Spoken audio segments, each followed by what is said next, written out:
Hey guys, tonight we're setting sail on the wine dark sea, not for an island getaway in the modern sense, yeah, but for a journey back in time to an age of bronze bulls and some truly bewildering family dynamics. We're heading to ancient Crete, the jewel of the Aegean, a land of sun-drenched shores, olive groves, and palaces so grand and complex they'd make your GPS weep.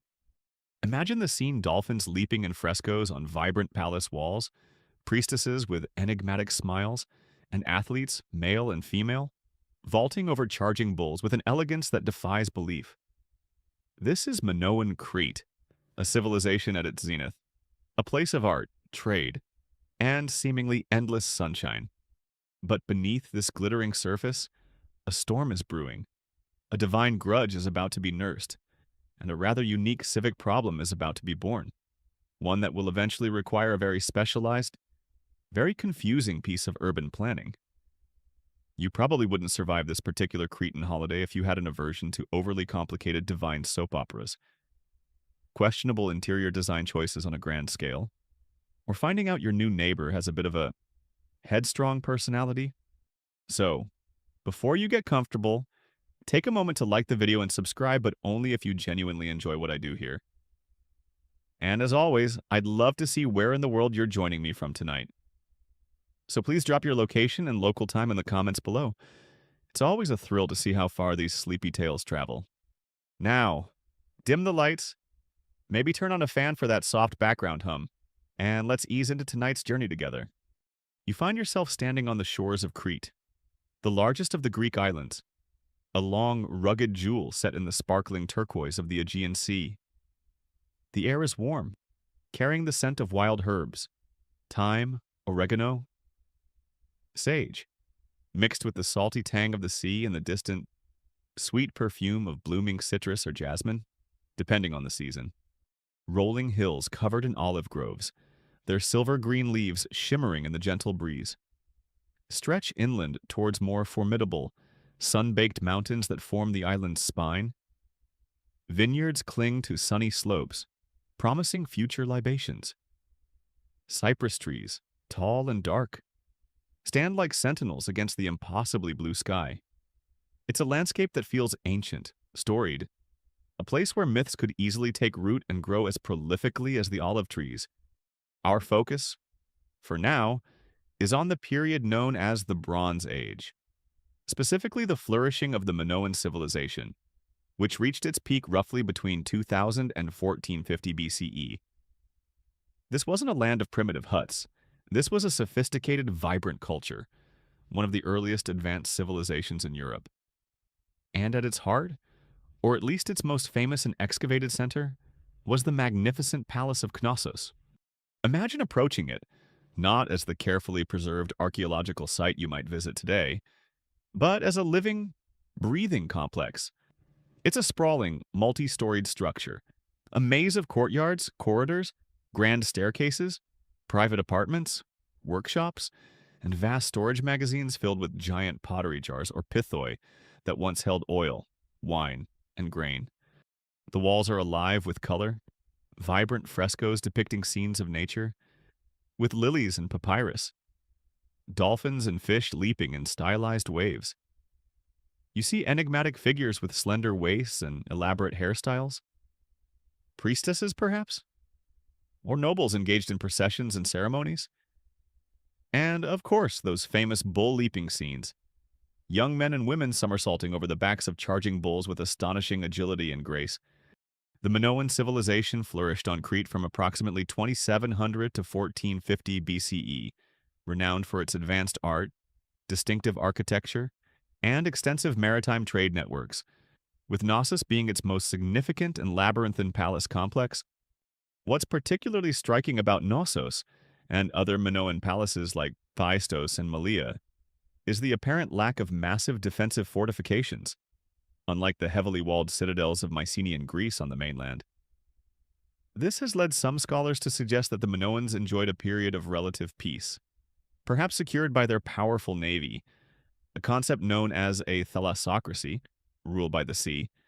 Their ships, sleek and efficient, crisscrossed the Aegean and the eastern Mediterranean, trading Cretan goods like pottery, olive oil, wine, and perhaps fine textiles for raw materials like copper and tin essential for making bronze, ivory, and exotic luxury items from Egypt, Cyprus, and the Levant. They were a cosmopolitan people, open to influences, yet with a distinctly unique artistic and cultural vision. You might see a merchant from Ugarit discussing a shipment of cedar wood, or an artisan from the Cyclades admiring a particularly fine Minoan ceramic vase with its characteristic marine motifs. It was a bustling, interconnected world. At the helm of this vibrant Cretan world, according to later Greek myth, was King Minos. Now, Minos is a figure shrouded in legend, a name that echoes through millennia. He was said to be a son of Zeus, the king of the gods, and Europa, a Phoenician princess whom Zeus, in the guise of a magnificent white bull, notice a theme emerging already, had famously abducted and carried across the sea to Crete. This divine parentage gave Minos a powerful claim to legitimacy. In his early reign, he was often portrayed as a wise lawgiver, a just ruler, and a powerful king who established Crete's naval supremacy. His judgments were so respected that after his death, he was said to have become one of the three judges of the dead in the underworld, alongside his brothers Rhadamanthus and Iacchus. So, initially, Minos had a pretty good reputation, a divinely sanctioned king, a paragon of justice, ruling over a prosperous and artistically brilliant civilization. His PR team was clearly doing an excellent job in those early days. King Minos fair, powerful, and definitely not about to annoy any sea gods. Vote Minos for a secure Crete. The bull, as we've seen from the frescoes and Minos' own parentage story via Zeus as a bull, held a significant place in Minoan culture long before our particular bull-headed mayor makes his appearance. Bulls were sacred animals, symbols of strength, power, and fertility. They feature prominently in Minoan art and religious iconography. The famous bull-leaping ritual or sport, depicted so vividly at Knossos, whatever its exact nature, a daring acrobatic display, a religious ceremony, a rite of passage, clearly involved a deep, if dangerous, engagement with these powerful creatures. It wasn't just about admiring them from afar, it was about interacting with them in a highly skilled and probably terrifying way. Think of it as the original extreme sport, making modern rodeo look like a gentle pony ride. The original surf and turf might have been watching the bull lepers and then enjoying a nice seafood dinner afterwards, hoping none of the lepers ended up as the turf. A quirky or fringe tidbit often discussed by scholars is the prominent role of women in Minoan art, and the evidence for powerful female deities, sometimes referred to as snake goddesses, due to the figurines found depicting them with snakes entwined around their arms. This has led some to speculate that Minoan society might have been more matriarchal, or at least more gender egalitarian, than the later, more overtly patriarchal societies of mainland Greece. Women are shown in frescoes participating in public events. Dressed in elaborate, open-bodiced gowns, their status seemingly confident and respected. It's a fascinating contrast to much of the ancient world. Another marvel was their infrastructure. The Minoans had a surprisingly sophisticated plumbing and sanitation system at Knossos, including terracotta pipes for water supply and drainage, and even what appear to be flushing toilets, remarkably advanced for the Bronze Age. Clearly, they valued both aesthetics and a certain level of creature comfort. Archaeologists and historians continue to debate the precise nature of Minoan political structure, whether Knossos was indeed the capital of a unified Cretan state under a single powerful king like the legendary Minos, or if it was one of several important, perhaps independent or semi-independent, palatial centers, each controlling its own territory, perhaps in a confederation. The myths, of course, present Minos as the undisputed ruler of all Crete, but the archaeological picture can be interpreted in different ways. It's one of those wonderful historical puzzles where the evidence is tantalizing but not entirely conclusive, leaving room for ongoing discussion and reinterpretation. So, this is the stage: a sun-kissed island, a sophisticated civilization, a powerful king with divine connections, a culture fascinated by bulls, and a general air of prosperity and artistic brilliance. It seems almost idyllic, a golden age. But as is so often the case in Greek mythology, even the brightest sunshine can cast very long, very dark shadows, hubris, divine anger, and a series of very poor decisions are about to enter the scene. And the peaceful, orderly world of Minoan Crete is on a collision course with a problem of mythic and distinctly bovine proportions. The first whispers of trouble are on the sea breeze, and they smell faintly of salt water and impending bull-related complications. The island is about to get its most famous and most feared resident, an unofficial mayor who will rule from a very exclusive, very dark, and very confusingly designed civic center. You're basking in the imagined warmth and artistic splendor of Minoan Crete, a civilization seemingly at its peak, ruled by the legendary King Minos, a son of Zeus with a reputation for wisdom and power. The bull is a revered symbol. The sea is a source of wealth and life, at least for the elite in their frescoed palaces. Seems pretty good.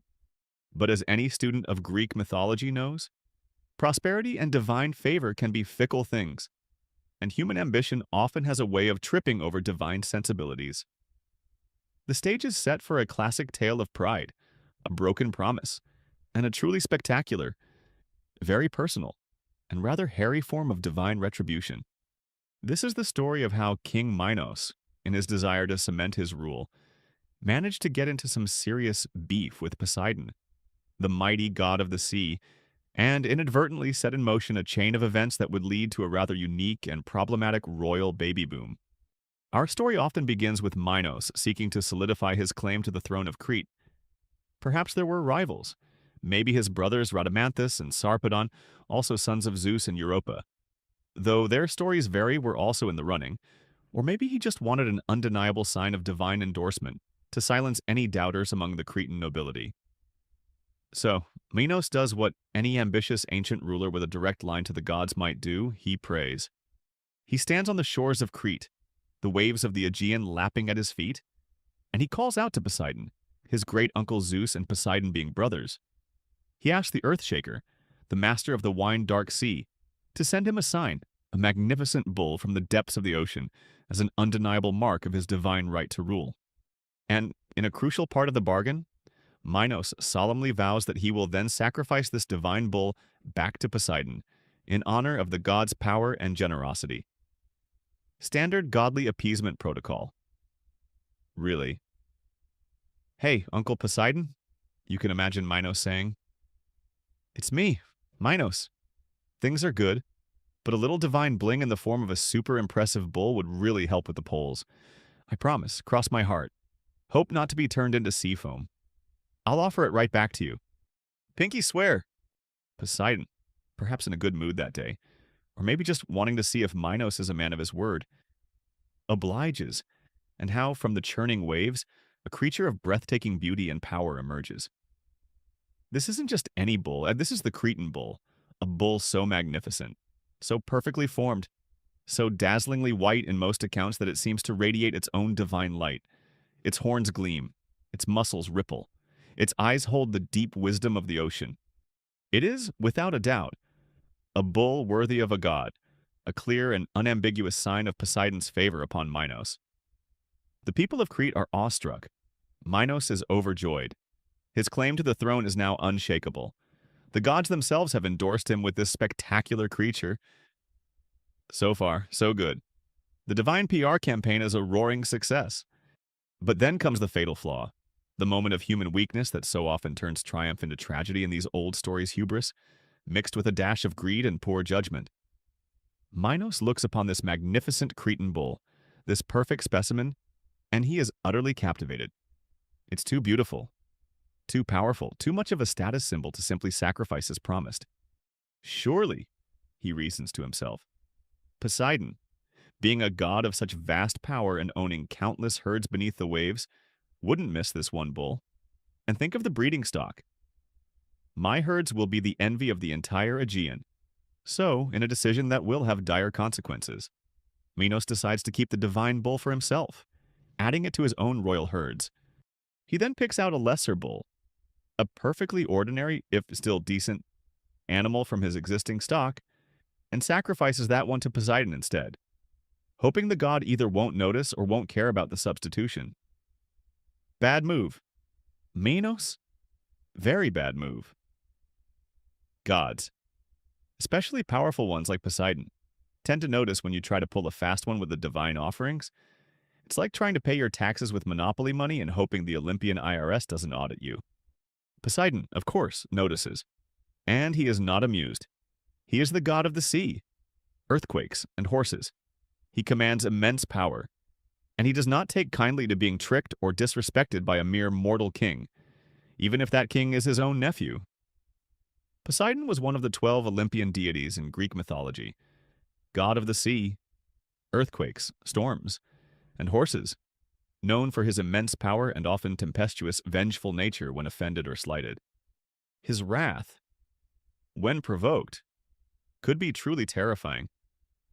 But instead of striking Minos down with a trident or sending a tidal wave to engulf Knossos, which might have been too straightforward, or perhaps too damaging to his own oceanic interests, Poseidon opts for a more insidious, more personally humiliating, and frankly, far more mythically interesting form of revenge. He decides to target Minos through his wife, Queen Pasiphae. Pasiphae was no ordinary queen. She was herself of divine lineage, a daughter of Helios, the sun god, and the Oceanid nymph Perse. This made her a powerful figure in her own right, possibly with her own magical or priestly connections. Some stories even credit her with knowledge of herbs and sorcery, much like her famous sister, Circe, or her niece, Medea. This divine heritage makes her subsequent affliction all the more shocking. Poseidon, in his anger at Minos, inflicts Pasiphae with an unnatural, overwhelming, and utterly irresistible passion for the very Cretan bull that Minos had failed to sacrifice. It's a cruel, targeted curse designed to bring shame and monstrosity directly into the heart of Minos' household, to taint his lineage and mock his pride. The gods of ancient Greece, it must be said, did not mess around when it came to creative punishments. They had a real flair for the dramatic, and often, the deeply uncomfortable. One imagines Pasiphae waking up one morning with a sudden, inexplicable urge to visit the royal pastures, and a strange fondness for the smell of fresh hay and, well, bull. "Darling," she might say to Minos over breakfast, "has the big white bull from the sea had his oats this morning? Just curious."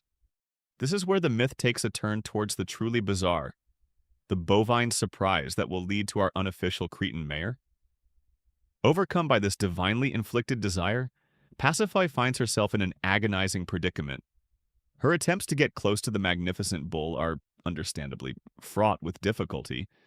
The bull, while perhaps used to human admiration, is still a powerful, potentially dangerous animal, and Pasiphae's intentions are, to put it mildly, unconventional.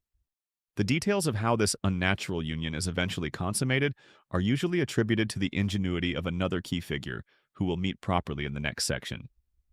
Daedalus, the master craftsman and inventor. Suffice it to say for now, a cunning plan involving a wooden cow is hatched, and Poseidon's curse achieves its terrible goal. The result of this unholy union is the birth of a creature unlike any seen before Asterion, more famously known as the Minotaur. The name Minotaur itself means bull of Minos, a constant public reminder of the king's shame and the queen's transgressive passion. The child is born with the body of a human, but the head, and often in some depictions, the tail and temperament, of a bull. It's a monstrous hybrid, a living testament to a broken vow and a god's implacable anger. Imagine the scene in the royal birthing chamber. The midwives are probably screaming, the royal physicians are fainting, and Minos is just standing there, looking at this bull-headed baby, thinking, well, this is going to be a public relations nightmare. Maybe I should have just sacrificed the darn bull? A quirky or fringe tidbit from some versions of the myth, or later scholarly interpretations, is that Pasiphae, being a daughter of the sun god Helios and possibly a priestess or sorceress in her own right, might not have been an entirely passive victim of Poseidon's curse. Some interpretations suggest she may have had her own complex desires or even dabbled in magic that went awry, or that her fascination with the bull had deeper, perhaps cultic, roots related to bull worship prevalent in Crete. This adds another layer of complexity to her character, moving her beyond simply being a pawn in a dispute between a king and a god.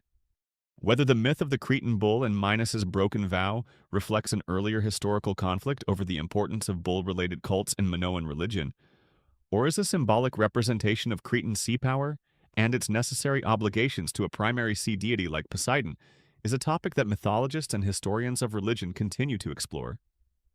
Myths often encode deeper cultural memories or anxieties. For now, the immediate consequence is clear: King Minos has a very big, very bullheaded problem. His kingdom has been divinely endorsed, but his household has been divinely cursed. The Cretan bull still roams his pastures, a beautiful, potent reminder of his folly. And now, in the royal nursery, there's a baby that goes moo instead of goo-goo, and whose dietary requirements are about to become a matter of serious and rather grim civic concern. The unofficial mayor of Crete has been born, and his future residence is already becoming a pressing architectural challenge. The royal nursery at the Palace of Knossos is not a place of joyful cooing and lullabies. Instead, it's filled with an undercurrent of dread, a sense of profound unease centered around the unusual newest addition to the royal household Asterion, the Minotaur. You can imagine Queen Pasiphae, his mother, caught in an impossible emotional whirlwind.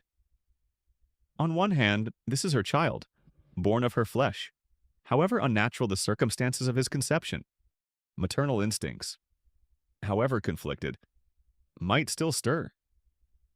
On the other hand, he is a constant, glaring symbol of a divine curse, a source of deep shame and fear, a creature whose very existence is a testament to a moment of horrifying, divinely inflicted desire.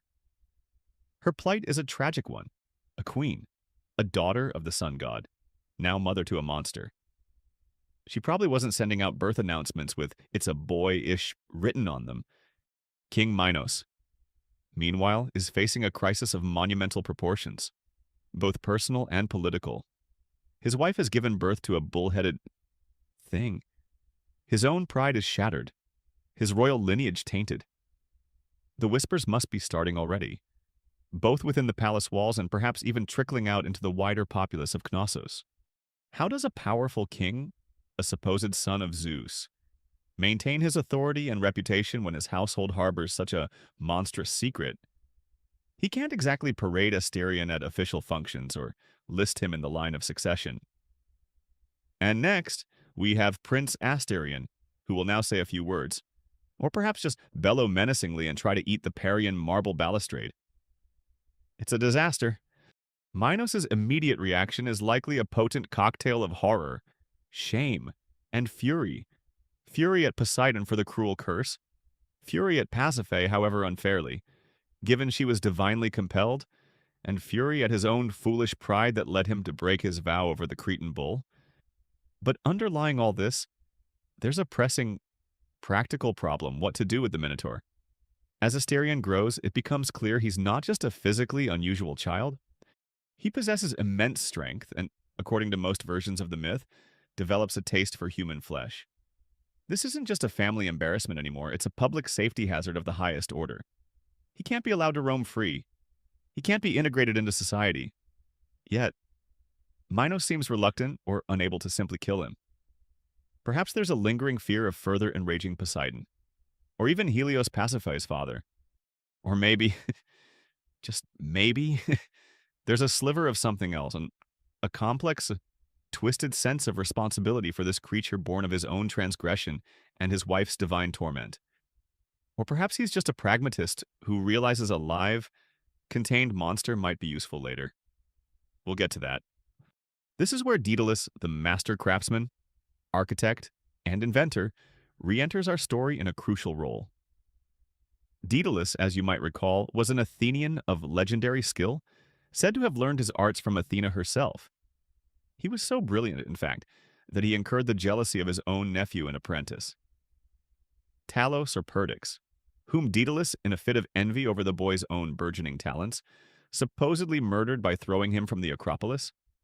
Fleeing Athens to escape justice for this crime, Daedalus found refuge in Crete, at the court of King Minos, who was astute enough to recognize and utilize such prodigious talent. Daedalus is a prominent figure in Greek mythology, a master artisan, inventor, and craftsman, credited with many ingenious creations. Statues so lifelike they seemed to move complex automata, and of course his most famous architectural endeavors. But his genius is also often associated with morally ambiguous situations or tragic outcomes for himself and others. He's the archetypal brilliant but troubled inventor, whose creations often have unforeseen consequences. It was Daedalus, let you remember, to whom Pasiphae had turned in her desperation when afflicted with her unnatural desire for the Cretan bull. And it was Daedalus who, with ethically dubious but technically brilliant ingenuity, constructed the hollow wooden cow, upholstered with real cowhide, that allowed Pasiphae to deceive the bull and satisfy Poseidon's curse. One has to wonder about the conversation between the queen and the craftsman. Mr. Daedalus, I have a rather delicate engineering problem. It involves a bull and a very strong personal interest in said bull. Daedalus, ever the consummate professional or perhaps just eager to stay on the queen's good side, apparently didn't bat an eye, or at least kept his professional composure and got to work. His success in that endeavor, however, directly led to the current crisis, the existence of the Minotaur. So, with a growing, increasingly ferocious bull-headed stepson on his hands, King Minos naturally turns once again to his resident genius problem solver, Daedalus. The king needs a concrete plan, a permanent solution for containing this monstrous secret, and he needs an enclosure, but not just any enclosure. It must be inescapable, a place to hide the Minotaur from the world, and to protect the world from the Minotaur. The psychological motivations attributed to Pasiphae in various ancient and modern interpretations of the myth, whether she is depicted as a purely passive victim of divine will, a tragically ensnared figure, or even a character with her own shadowy desires linked to her solar lineage and Crete's bull cults, vary widely and reflect evolving cultural perspectives on female agency and divine power. For now, her immediate plight is overshadowed by the king's urgent need to manage the monstrous result of her cursed union. Some versions of the myth suggest that Minos consulted an oracle. Perhaps the famed oracle at Delphi, though its prominence for Cretan affairs at this early mythological period is debatable. Other, older oracular sites existed. Oracles in the ancient Greek world were conduits for divine advice, often cryptic and open to interpretation, but highly respected. The advice Minos received, whether from an oracle or his own desperate deliberations, was clear the Minotaur must be imprisoned in a structure specifically designed to hold him. A structure of unparalleled complexity. And who else to design and build such a unique piece of, let's call it, specialized housing than Daedalus? The man who facilitated the Minotaur's conception was now tasked with designing his lifelong prison. There's a certain grim irony in that. A karmic tidiness that the Greek myths often enjoy? A quirky or fringe tidbit? Some less common versions of the myth or more esoteric scholarly interpretations suggest that Pasiphae's name, which can be translated as all-shining or she who shines for all, and her direct lineage from Helios. The sun god might link her to ancient Minoan solar or lunar goddess cults, where bull worship and sacred marriage rituals could have played a role. This could reframe her story, not just as a victim of a random curse, but as a figure entangled in older, perhaps misunderstood or suppressed, religious practices where the lines between human, divine, and animal were more fluid. This doesn't excuse Poseidon's meddling, of course, but it adds layers to the queen's mysterious and tragic connection to the Cretan bull. So, the die is cast. Minos, driven by shame, fear, and the urgent need to maintain control, issues his royal command, Daedalus. Perhaps with some trepidation, or maybe with the detached curiosity of a true genius facing a unique engineering challenge, accepts the commission. The concrete plan is about to take shape, a plan that will result in one of the most infamous structures in all of mythology, a place that will become synonymous with inescapable terror and bewildering complexity, all to house one very unfortunate, very hungry, bull-headed mayor-to-be. The blueprints, if Daedalus even used such mundane things, are being drawn up for a residence unlike any other. King Minos has made his decision. The Minotaur, his monstrous stepson Asterion, cannot be allowed to roam free, nor can his existence be easily erased. The royal shame must be contained, hidden away from the public eye, yet securely imprisoned. And so, the royal commission is issued, the task falling, with a certain grim poetic justice, to the master craftsman Daedalus, the very same inventor whose skills had, however indirectly, facilitated the Minotaur's unnatural conception. Daedalus is now charged with designing and constructing a prison so intricate, so fiendishly complex, that it can hold a creature of immense strength and burgeoning ferocity, and from which escape would be utterly impossible. This is the birth of the labyrinth, a structure that will become as legendary and as feared as its solitary, bellowing inhabitant. Imagine Daedalus receiving the design brief. "All right, Daedalus, old boy," Minos might say, trying to sound casual while probably sweating through his royal tunic. "I need a little something, a sort of secure guest cottage, for one. Very special guest. Needs to be, shall we say, exit-proof. And preferably soundproof. Very, very soundproof. Think of it as a grand civic center for a very exclusive, very permanent resident." Daedalus, as we know, was a genius. An artisan whose skills were said to be divinely inspired, or at least incredibly advanced for his time. He wasn't just a builder, he was an architect, an engineer, a sculptor, an inventor. His reputation preceded him. He could make statues so lifelike they seemed to breathe, create cunning automata, and solve the most challenging engineering puzzles.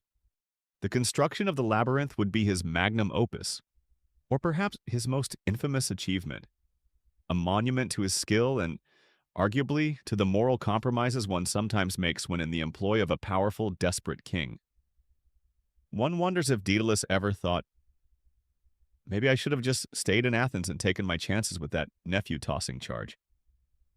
This Cretan gig is getting weird. The design of the labyrinth, as tradition tells us, was a marvel of bewildering complexity.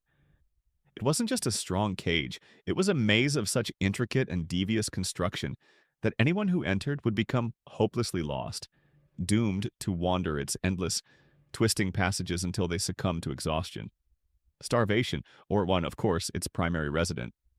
The Labyrinth of Crete, built by Daedalus to house the Minotaur, is one of the most famous and enduring structures in all of Greek mythology, though its precise physical reality and direct connection to the actual palace of Knossos are subjects of ongoing debate and fascination for archaeologists. Was it a literal, standalone structure, a vast subterranean complex, or perhaps a metaphorical description of the bewilderingly complex layout of the palace of Knossos itself, with its myriad rooms, corridors, and courtyards that could easily disorient a newcomer? Regardless of its exact physical form, the mythological labyrinth was conceived as a masterpiece of intentional confusion. Daedalus would have employed all his knowledge of geometry, architecture, and perhaps even human psychology to create it. Imagine him sketching out plans on clay tablets or stretched animal hides, calculating angles, planning blind alleys, deceptive turns, passages that spiraled inwards only to lead nowhere, rooms that looked identical, staircases that doubled back on themselves. The goal was to create a space that actively resisted navigation, that turned the very act of walking into a descent into disorientation and despair. He wasn't just building walls, he was crafting an experience of inescapable confinement. The user reviews on Ancient TripAdvisor for the Labyrinth would have been atrocious. 0 stars, terrible signage, got lost for 3 days trying to find the Minotaur. Turns out, he found me first. Do not recommend. The construction itself would have been a major undertaking, likely carried out in secret, or at least with a great deal of discretion, tossed to prevent the true nature of its purpose from becoming widely known too soon. Where was it located? Many myths place it beneath or adjacent to the Palace of Knossos, making it a dark, chthonic counterpart to the sunlit courts and vibrant frescoes of Minos' royal residence. This juxtaposition is powerful. The glittering facade of Minoan civilization built quite literally upon a foundation of monstrous secrecy and shame.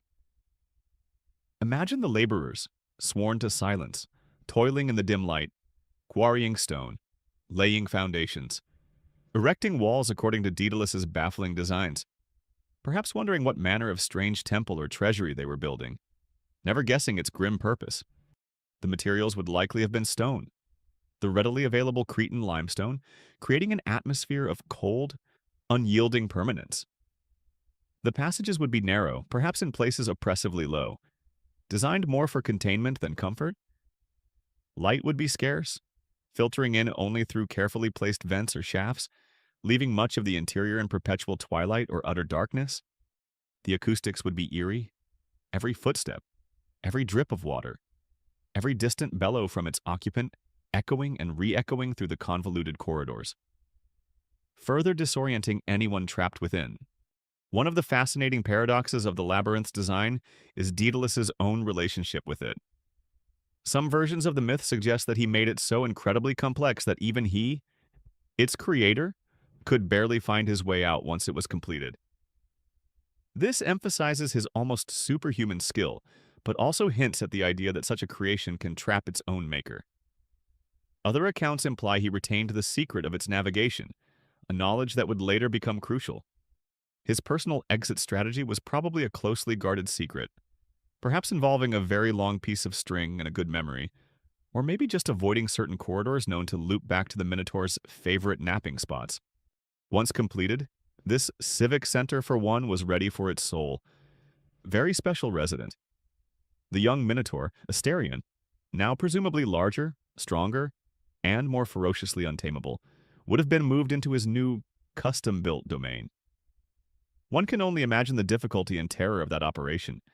How do you persuade a half-bull, half-man, with a growing appetite for things not on the palace menu, to relocate to a dark, confusing maze? It probably wasn't a gentle process. And what was his reaction to this new world of stone and shadow? Did he explore its endless turns with animal curiosity? Or did he rage against his confinement, his bellows of frustration and loneliness becoming the terrifying soundtrack of the labyrinth? The labyrinth, then, became more than just a prison.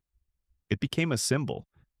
It symbolized Minos' power to command even the most brilliant craftsmen to serve his needs, his determination to control and conceal his family's shame, and perhaps the inescapable consequences of offending the gods. It also stood as a monument to Daedalus's genius, a terrifying testament to what the human mind could conceive and construct. A quirky or fringe tidbit is that the very word labyrinth might have pre-Greek origins and could be connected to the Carian word labris, meaning double-headed axe.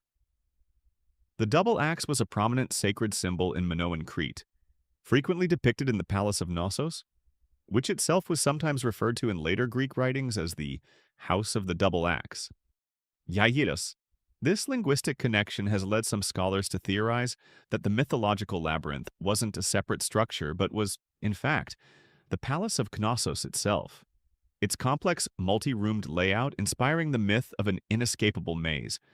Whether the mythological labyrinth was inspired by the complex, multi-storied architecture of the actual Minoan Palace of Knossos, with its confusing array of rooms and corridors, or if it represents an entirely symbolic structure, a metaphor for the unconscious mind, or perhaps a memory of earlier, more intricate Egyptian funerary complexes or ritual cave systems, is a question that continues to engage and fascinate archaeologists, classicists, and mythographers. For now, Daedalus's masterpiece of misdirection is complete. It stands dark and silent for the moment, ready to receive its occupant. It is a triumph of engineering and a tragedy of human and divine failing, all rolled into one. The Minotaur is about to get his own very exclusive, if somewhat gloomy, mayoral suite, from which his influence over Crete, however unofficial, will truly begin. The labyrinth now stands, a dark and silent testament to Daedalus's ingenuity and King Minos's desperate need for containment. Its winding passages and dead-end corridors are complete, a perfect prison designed to hold a singular, monstrous secret. And into this custom-built abyss, the Minotaur, Asterion, is introduced no longer a strange infant, but a growing, powerful creature, half man, half bull, driven by an unnatural hunger. Our focus now shifts, as much as the shadowy myths allow, to the inhabitant himself. What was life actually like for this unofficial mayor in his unique, solitary civic center? This is where our boring history approach allows us to ponder the mundane realities that might underpin even the most fantastical of myths. To imagine the quiet, routine existence within those terrifyingly famous walls. First, consider the labyrinth as his entire world. For the Minotaur, these stone passages, these unlit chambers, these endless, repeating turns were not a temporary prison. They were his universe. He knew no sunlit meadows, no open sea, no bustling marketplaces. His reality was defined by the cold touch of stone, the oppressive weight of darkness, or, at best, the faint indirect light filtering down from unseen vents or the distant entrance. It was a world of limited sensory input, which must have profoundly shaped his perceptions and his behavior. Did he ever see the sky? Did he feel the rain? Unlikely, if the labyrinth was indeed subterranean or deeply enclosed as most accounts suggest. His city was a monochrome and claustrophobic network of his own making, or rather, of Daedalus's. The sensory experience within these confines would have been unique. The primary sound, for long stretches, might have been his own. The heavy tread of his hooves on stone, the snuffling of his bull-like snout, the occasional frustrated bellow or mournful lowing that would echo and distort through the maze. Perhaps terrifying anyone in the palace above who heard those disembodied, monstrous noises. He might hear the drip of water in damp sections, the scuttling of unseen insects or rodents his only companions. Perhaps, and maybe occasionally a snack before his more substantial meals arrived. The smells would be of damp stone, stale air, his own animal musk, and later, tragically, the metallic tang of blood and the scent of fear from his unfortunate victims. It wasn't exactly potpourri and freshly baked bread, the usual perks of a mayoral office. What about food and water before the infamous Athenian tribute began? This is a crucial and often glossed over detail. In most versions of the myth, the Minotaur is depicted as a ferocious creature that consumes human flesh, and this unnatural appetite becomes the justification for the later tribute of Athenian youths. But he had to survive and grow before that system was established. How was he fed in his early years within the labyrinth? Did Minos arrange for provisions? Perhaps raw meat from slaughtered animals was initially provided, lowered down through shafts, or left at a designated point near the entrance. Or maybe his diet was more varied at first, and his specific craving for human flesh developed, or was discovered over time. A horrifying escalation of his monstrous nature. The exact nature of the Minotaur's diet before the establishment of the Athenian tribute, and whether his man-eating tendencies were inherent from birth due to his unnatural origins or developed due to his confinement, isolation, and the specific circumstances of his upbringing, is not explicitly detailed in all ancient sources, and thus allows for varied interpretations by mythographers and storytellers over the centuries. It's one of those practical, boring questions the grand myths often sidestep. Excuse me, King Minos about young Asterian's grocery list for the labyrinth? Does he prefer his T-bone rare or still mooing? His physical state would have been formidable. He was the offspring of a divinely magnificent bull and a queen of solar lineage. He would have grown large, immensely strong, possessing the brute power of a bull combined with the cunning, or at least the upright posture, of a man. This hybrid nature is key to his terror. Was there any internal conflict? Did the human part of him, if it existed in any recognizable form, feel any remorse or confusion about his animalistic urges or his bull's head? The myths generally portray him as predominantly bestial and savage. But some more modern reinterpretations or psychological analyses of the Minotaur myth, as a quirky or fringe tidbit, portray him with more pathos, as a tragic alienated figure, a victim of his parentage and circumstances, trapped and misunderstood, rather than just a mindless monster. Perhaps he was capable of loneliness, of a crude form of thought beyond just hunger and rage. Imagine him, Asterian, tracing the same familiar patterns in the dust of the labyrinth floor, a creature of immense power utterly alone in his stone world. His mayoral duties, at this early stage before the tribute established his more notorious function, were largely passive yet profoundly impactful.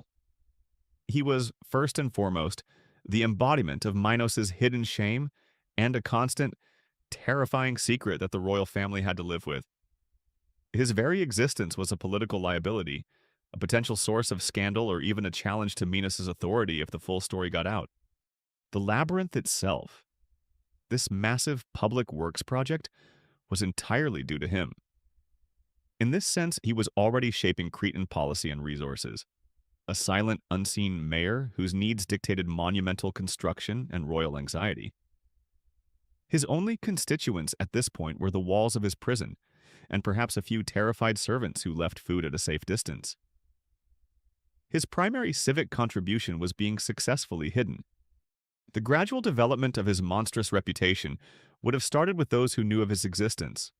Minos, Pasiphae, Daedalus, and perhaps a few trusted and likely terrified attendants. But sounds travel. The bellows and roars from beneath the palace, or from the depths of the nearby labyrinth, would have undoubtedly been heard by others. Whispers would start. What was that sound? What creature did the king keep hidden? Fear is a powerful fertilizer for rumors, even before he claimed his first human victim. The Minotaur was likely becoming a figure of dread in the collective Cretan imagination, a shadowy horror whose exact nature was unknown, but whose power could be felt in the king's increasingly grim demeanor and the strange new construction project near the palace. So, what was the Minotaur's daily grind, his routine in this sunless kingdom? It was likely a boring cycle in its own monstrous way. He would wake, perhaps in a favored dark corner. He would wander the familiar, yet always potentially confusing passages of his stone domain. He would feel hunger, a primal, gnawing urge. He would eat whatever was provided.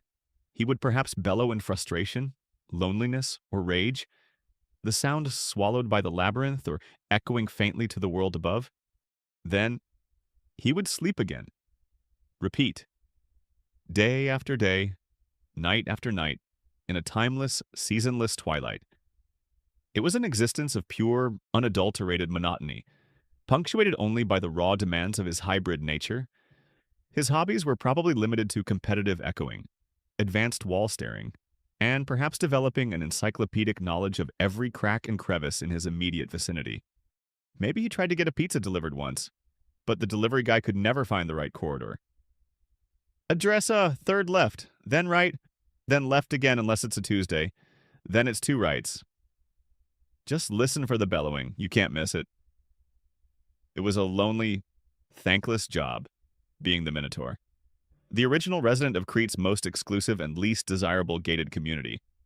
The labyrinth stands as a dark monument to a divine curse and a king's shame, and deep within its bewildering passages, the Minotaur, Asterion, grows. We've pondered his lonely, shadowy existence, but a creature of his unnatural power and burgeoning ferocity needs sustenance. The question of his diet before the infamous Athenian tribute is a murky one, perhaps involving provisions of raw meat or other less savory options, discreetly supplied by a terrified palace staff. But as the Minotaur matured, his appetite, according to the most enduring versions of the myth, took a specific and horrifying turn. He developed a craving for human flesh. This grim dietary requirement is what elevates him from a hidden family secret to a major international crisis. And it's what truly establishes his role as Crete's unofficial mayor, whose upkeep will now be funded by a terrible, bloody tax upon a subject city. This is the story of the Athenian tribute, the grim logistics of feeding a monster, and how the Minotaur became a central, albeit dreaded figure in Cretan foreign policy. The chain of events that leads to this horrifying tribute system begins, as so many Greek myths do, with a tragedy involving athletic prowess and royal jealousy. King Minos had several children, among them a son named Androgeos. Androgeos was a fine athlete, and he traveled to Athens to participate in the Panathenaic Games, a major festival held in honor of the goddess Athena. Such was his skill that he won all the contests, much to the admiration of some and, fatally, the envy of others. His death soon after is a matter of some mythological dispute. One version claims that the Athenians themselves, or perhaps their king, Aegis, were so jealous of his victories that they ambushed and murdered him. Another, more elaborate version suggests that King Aegeus, impressed by Androgeos' strength, tasked him with a heroically dangerous quest to rid the Attic countryside of the Marathonian bull. Now, this isn't just any bull. Many sources identify this Marathonian bull as the very same Cretan bull, the magnificent creature sent by Poseidon, which Minos failed to sacrifice, and which had subsequently been captured by Heracles as one of his labors, then released, eventually wandering to Marathon to cause havoc. So, in a tragic irony, Minos' own son is sent to his death by the very symbol of his father's original transgression against Poseidon. It's like the universe had a very specific, very bovine-themed vendetta against Minos' family. Your son is a great athlete. Minos as a reward. How about he tries to wrestle that divinely enraged, super strong bull you should have sacrificed years ago? What could go wrong? Regardless of the exact circumstances of Androgeus' demise, the news reaches King Minos in Crete, and his grief quickly turns to implacable wrath. His beloved son, dead on foreign soil. Minos, a powerful ruler with a formidable navy, is not one to let such an insult go unpunished. He gathers his forces and wages war against Athens and its allies, including the city of Megara. The war is long and bitter. Athens, while perhaps initially defiant, eventually finds itself besieged, afflicted by plague and famine. Classic signs in Greek myth that the gods are displeased with them, or that Minos' military pressure is simply overwhelming. Facing utter ruin, the Athenians sue for peace, and King Minos, in his righteous anger and grief, dictates his harsh terms. This is where the Minotaur's mayoral budget gets its funding. The terms are brutal every 9 years, though some versions of the myth say every year, which would be even more horrific. The city of Athens must send a tribute of 7 young men and 7 young women, chosen by lot, to Crete. These 14 unfortunate souls are not destined for slavery or ransom. They are to be sent into the labyrinth, unarmed, to become food for the Minotaur. This tribute serves multiple purposes for Minos. It is a perpetual punishment for Athens, a constant reminder of their defeat and their responsibility for Androgeos' death. It provides a regular, if gruesome, solution to the problem of feeding the Minotaur, and it serves as a chilling display of Cretan power to the rest of the Aegean world. The Minotaur, once a hidden shame, is now an instrument of state terror, a key component in Minos' imperial machinery. His dietary needs are now a matter of international treaty. Sorry, Athens. Minos might have said at the negotiating table. But my special civic project has very particular catering requirements, non-negotiable, and he's not keen on vegetarian options. Imagine the grim logistics of this tribute. In Athens, every 9 years or every year, the shadow of this obligation would fall upon the city. The drawing of lots, the sheer terror of families wondering if their son or daughter would be chosen. The weeping and lamentations as the 14 youths are selected, their lives forfeit. Then the sorrowful voyage to Crete, likely on a ship with black sails, a symbol of their doom. Upon arrival in Knossos, they wouldn't be immediately thrown to the monster. There might be a period of imprisonment, perhaps even a ritualistic presentation before King Minos. A further humiliation for Athens and a grim spectacle for the Cretans. And then the final horrifying journey to the entrance of the labyrinth, the door closing behind them, leaving them to wander in the darkness, awaiting the inevitable encounter with the bellowing horror within. The story of the Athenian tribute to the Minotaur is a famous and central part of Greek mythology, often interpreted by historians and archaeologists as a possible, albeit heavily mythologized, reflection of actual historical Cretan Minoan naval power and a period of dominance or influence over mainland Greek cities during the Bronze Age. Perhaps Minoan Crete did exact tribute from subject cities, and this myth, with its monstrous elements, is how later Greeks remembered or chose to portray that period of subjugation. The tribute of youths could be a symbolic representation of this power imbalance. Or, more grimly, some have speculated it might hint at actual, if rare, human sacrifice, though concrete archaeological proof for that in Minoan Crete is highly debated.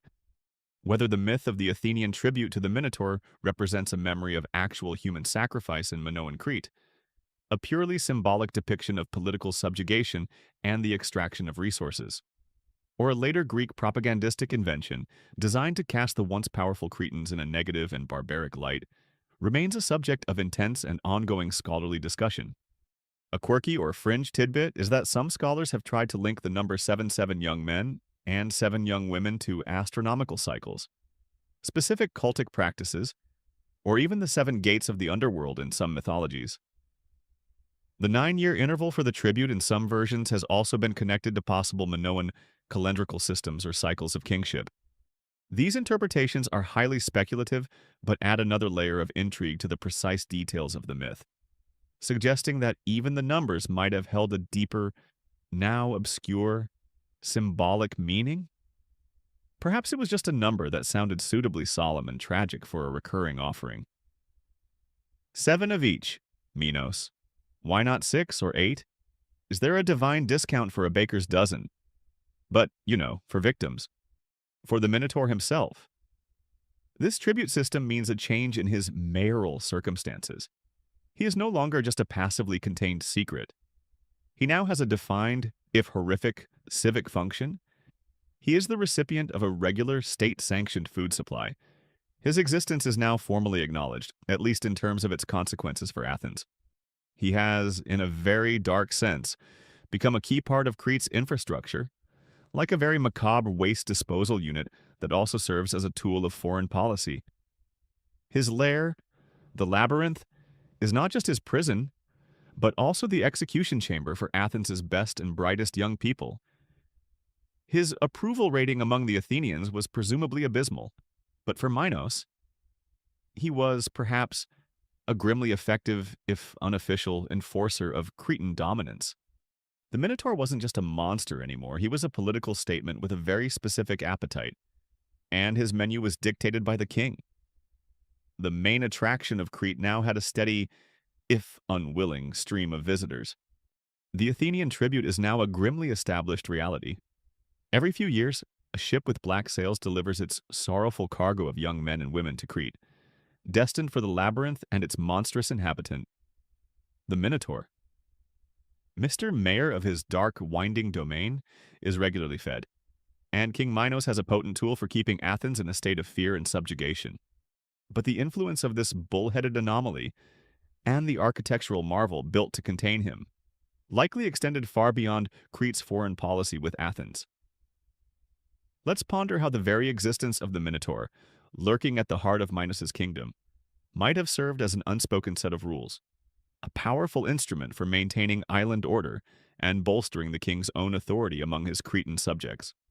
After all, a ruler who can successfully manage a divine curse of this magnitude, and even turn it to his advantage, sends a very clear message about his own power and resourcefulness. Internally, beyond the island of Crete itself, the Minotaur and his labyrinth would have been a formidable fear factor. While the full, gory details of the Athenian tribute might have been kept somewhat discreet from the general Cretan populace, or perhaps not, depending on how Minos wanted to play it, the knowledge, or at least the potent rumor, of a terrifying, man-eating monster imprisoned beneath or near the palace at Knossos would have been a powerful deterrent against any thoughts of rebellion or serious dissent among the Cretan nobility or common folk. It's one thing to grumble about high taxes or a king's harsh decree. It's quite another when you know that very same king keeps a bull-headed, flesh-craving relative in a custom-built, inescapable maze. It adds a certain finality to any potential disagreement. Are you sure you want to question King Minos' new olive oil levy? Lord Theron, I hear there's a vacancy in the labyrinth's guest services department, and the current occupant has very particular dietary preferences. This wasn't just about brute fear, it was also about showcasing Minos' unique royal power. Here was a king who had been cursed by a god Poseidon, resulting in a monstrous offspring within his own family.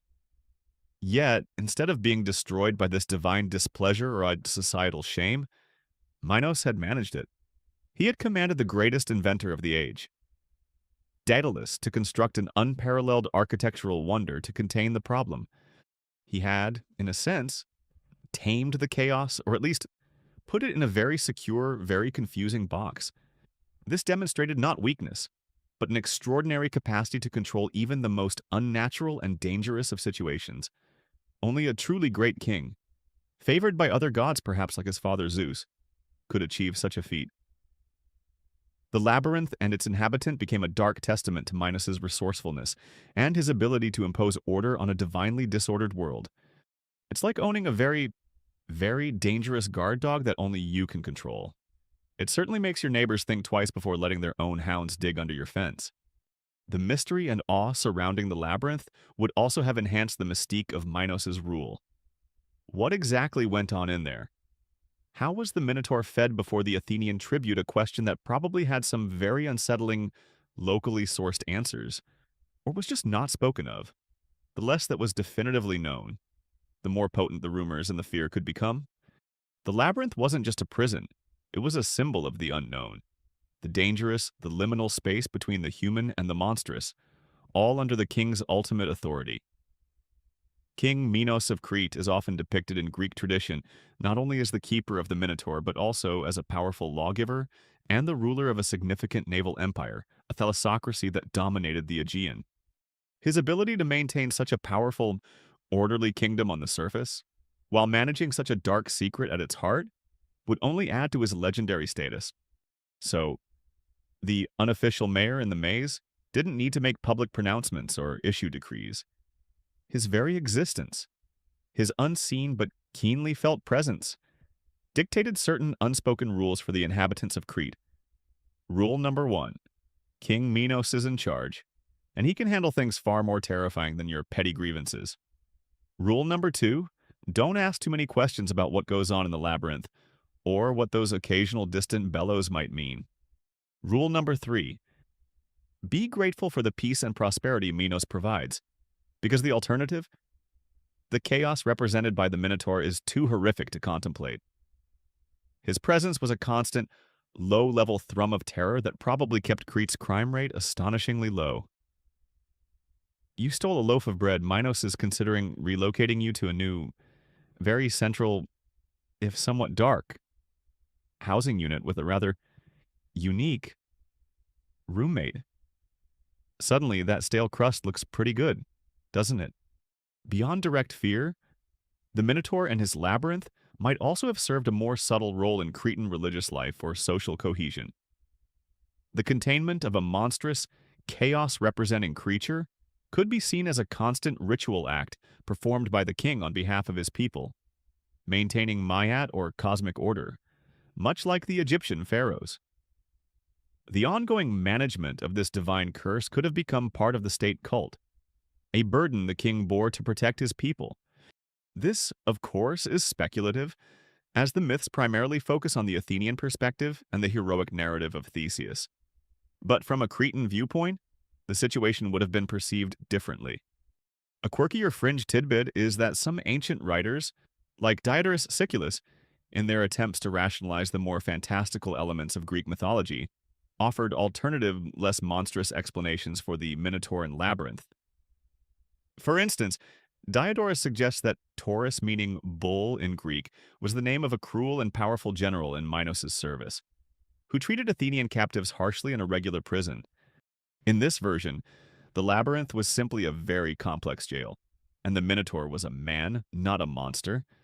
These rationalizations show an ancient desire to find historical kernels within the myths, but they strip away the potent symbolism and the unique mayoral role that the bull-headed creature plays in the traditional telling. It's much less interesting if the mayor is just a grumpy dude named Taurus with a bad attitude, rather than a literal bull man demanding a very specific kind of room service. The extent to which the myth of the Minotaur and the labyrinth actively served as a direct tool of political propaganda for King Minos in controlling his own Cretan populace, versus being primarily a later Athenian narrative construct, designed to explain their historical subjugation to Cretan power and to lionize their hero Theseus, is a complex question with limited direct historical evidence from the Minoan period itself. Most of our detailed literary sources for the myth are Athenian, written centuries after the Bronze Age collapse of Minoan civilization. They naturally cast Minos and Crete in a more tyrannical light. However, the enduring power of the myth suggests it tapped into some fundamental anxieties about power, monstrosity, and the price of divine transgression. Themes that could certainly have been leveraged by a shrewd ruler. In essence, the Minotaur, by his very confined and terrifying existence, exerted a profound, if unspoken, influence over the island of Crete. He was the ultimate deterrent, the ultimate symbol of the king's ability to manage even the most horrifying of divine punishments. He didn't need to campaign or hold public office. His mayoral authority was felt in the shadows, in the rumors, and in the chilling knowledge that at the heart of Cretan power lay a monstrous secret, a bull-headed enforcer of an unspoken, inescapable order. The Minotaur is now firmly established in his labyrinth, his grisly dietary needs met by the regular tribute from Athens, and his very existence serving as an undercurrent of fear and a symbol of King Minos' power within Crete itself. But the influence of this unique, unofficial mayor and his extraordinary residence didn't stop at the shores of Crete. News, especially news of the strange, the wonderful, and the terrifying, has a way of traveling, even in the ancient world. Let's consider how the labyrinth and its monstrous inhabitant became a kind of brand for Crete, putting the island on the mythological map of the Aegean and Eastern Mediterranean, not as a sunny tourist destination, but as a place of profound mystery, awe, and considerable dread.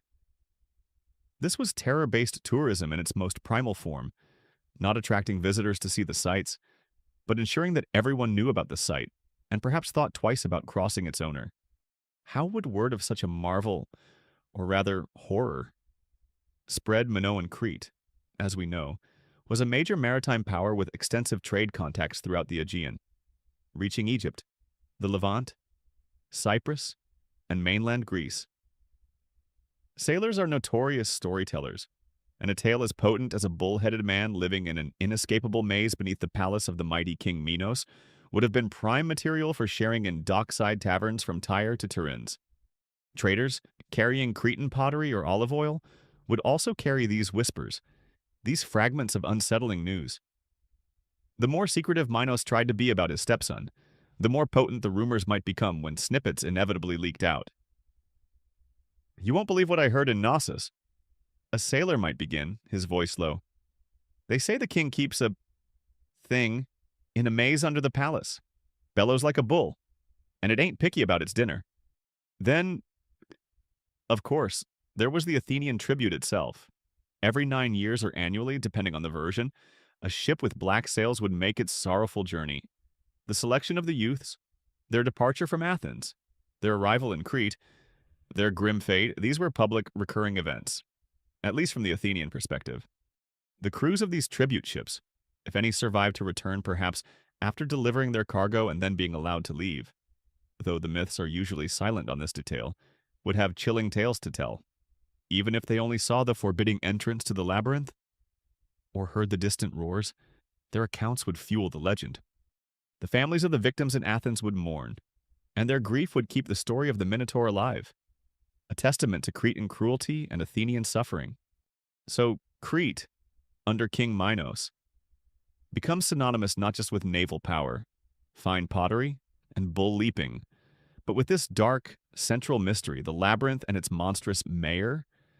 This reputation, while terrifying, would undoubtedly enhance Crete's image of formidable, perhaps even divinely touched or cursed power. Foreign envoys visiting Minos' court at Knossos, even if they never saw the Minotaur or the labyrinth's interior, would surely be aware of the rumors. The very stones of the palace might seem to whisper of the horror it concealed. This would add a significant psychological edge to any diplomatic negotiations. It's hard to argue too forcefully about trade tariffs when you suspect the king you're dealing with has a man-eating relative he keeps in a custom-built dungeon. Yes, King Minos. Those new shipping taxes seem perfectly reasonable. Absolutely. And might I compliment you on your very secure basement? The labyrinth itself, as a creation of the legendary Daedalus, would also have garnered its own fame as an architectural wonder, albeit a sinister one. Daedalus was a figure of pan-Hellenic renown, a structure built by him, of such unparalleled complexity that it was inescapable, would have been spoken of with awe even if its purpose was grim. It became one of the great sights of the mythological world, a place you definitely wouldn't want a guided tour of, but whose existence was a testament to both human ingenuity and monstrous aberration. The branding was working. Crete was powerful. Crete was sophisticated, it had Daedalus, and Crete was terrifying. This terror-based tourism wasn't about attracting sightseers to Knossos to peek into the labyrinth, though one shudders to think if some later decadent Cretan ruler might have considered selling tickets. It was about projecting an image, an aura. It was about ensuring that Crete was respected, feared, and perhaps left alone by potential rivals. The Minotaur in his mayoral office at the center of the maze was Crete's most effective, if silent, ambassador of intimidation. His foreign policy was simple: send tribute or risk becoming it. A quirky or fringe tidbit is that the very pattern of the labyrinth or maze became a potent symbol in itself, appearing on Cretan coins in later historical periods, and as a decorative or ritual motif in various cultures around the world, sometimes symbolizing a difficult journey to a sacred center, or a path of initiation. The Cretan labyrinth, with the Minotaur at its heart, is the most famous archetype of this.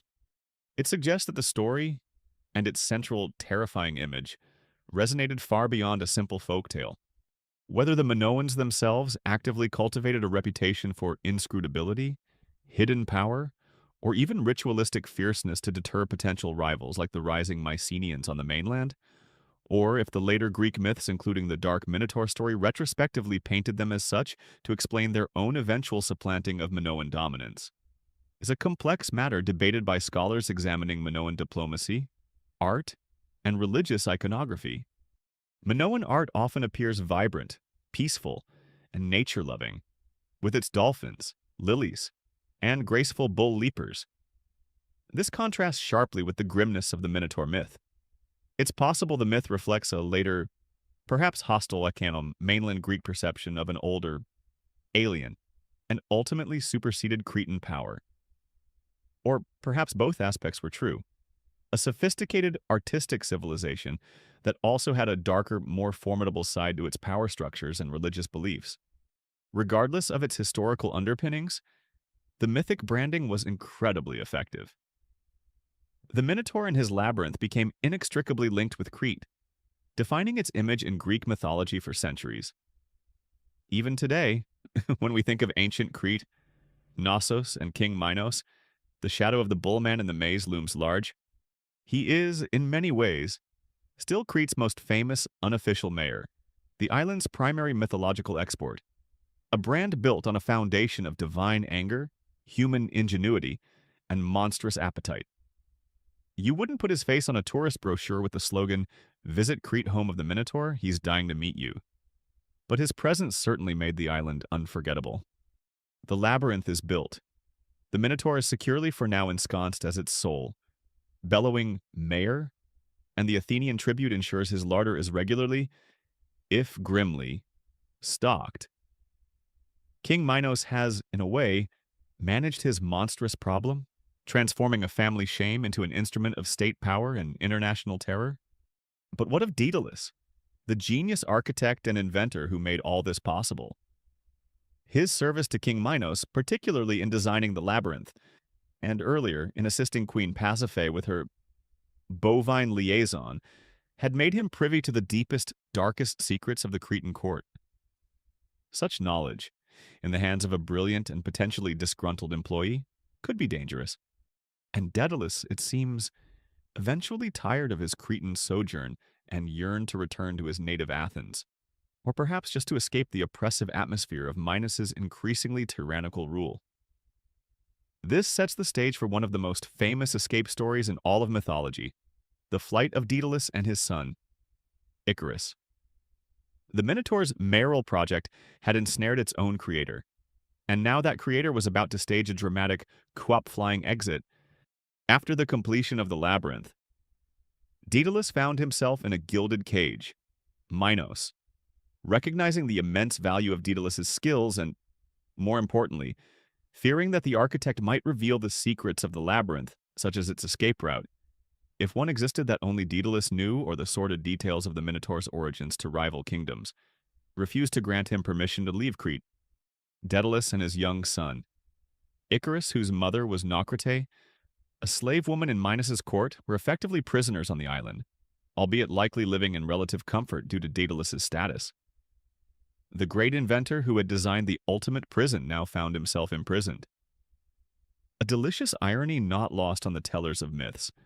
The shadow of the labyrinth, and the mayor it housed, stretched even to its architect. You've done a wonderful job with the containment facility. Daedalus. Minos might have said, so wonderful, in fact, that I think you should stay indefinitely as my permanent guest. With excellent sea views, of course. Just don't try the windows, they're ornamental.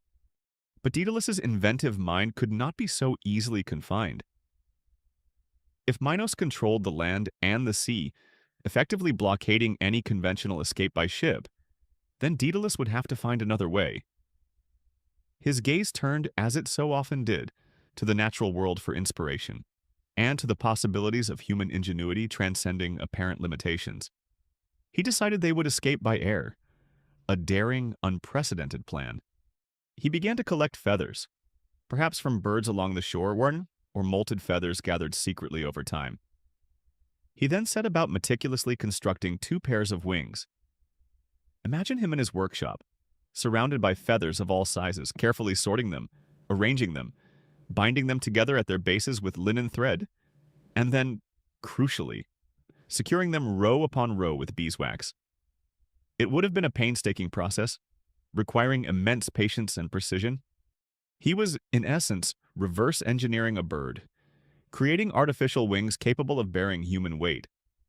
Icarus, a young boy, would have watched his father with awe, perhaps helping with simpler tasks, little realizing the tragic destiny for which these beautiful, fragile creations were intended.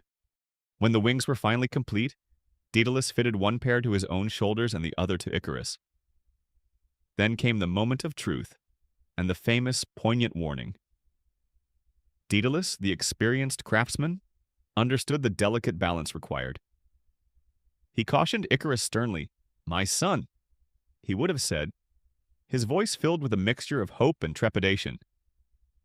"We must fly a middle course. Do not fly too low, for the damp from the sea will clog the feathers and weigh down the wings. But, and this is vital, do not fly too high, for the heat of the sun will melt the wax that holds the feathers together, and you will surely fall." It was a lesson in moderation, in respecting the limits of one's own creations and the power of the natural world. Sage advice from an engineering perspective, if not entirely foolproof from a parenting one when dealing with an excited teenager. Got it. Dad, middle course, not too high, not too low. Can we get ice cream when we land up?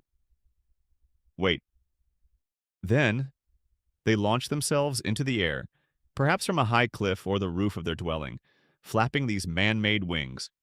Imagine the astonishing sight: 2 human figures soaring into the sky, leaving the shores of Crete and the shadow of the labyrinth behind them. Fishermen below would have gaped in disbelief. Shepherds would have pointed in amazement. For a time, all went well. Daedalus maintained his steady, cautious flight. But Icarus, young, exuberant, and utterly intoxicated by the thrilling sensation of flight, by the sheer unprecedented freedom of soaring like a bird, forgot his father's solemn warning. He felt the wind beneath his wings, saw the world spread out below him, and was overcome with youthful hubris. He began to climb higher, and higher still, drawn irresistibly towards the dazzling golden disk of the sun. His father's desperate cries lost on the wind. The tragic consequence is well known. As Icarus ascended, the sun's heat began to soften the beeswax that held his feathers. One by one, they loosened, fluttering away, leaving gaps in the once perfect wings. Icarus, flapping uselessly, realized his folly too late.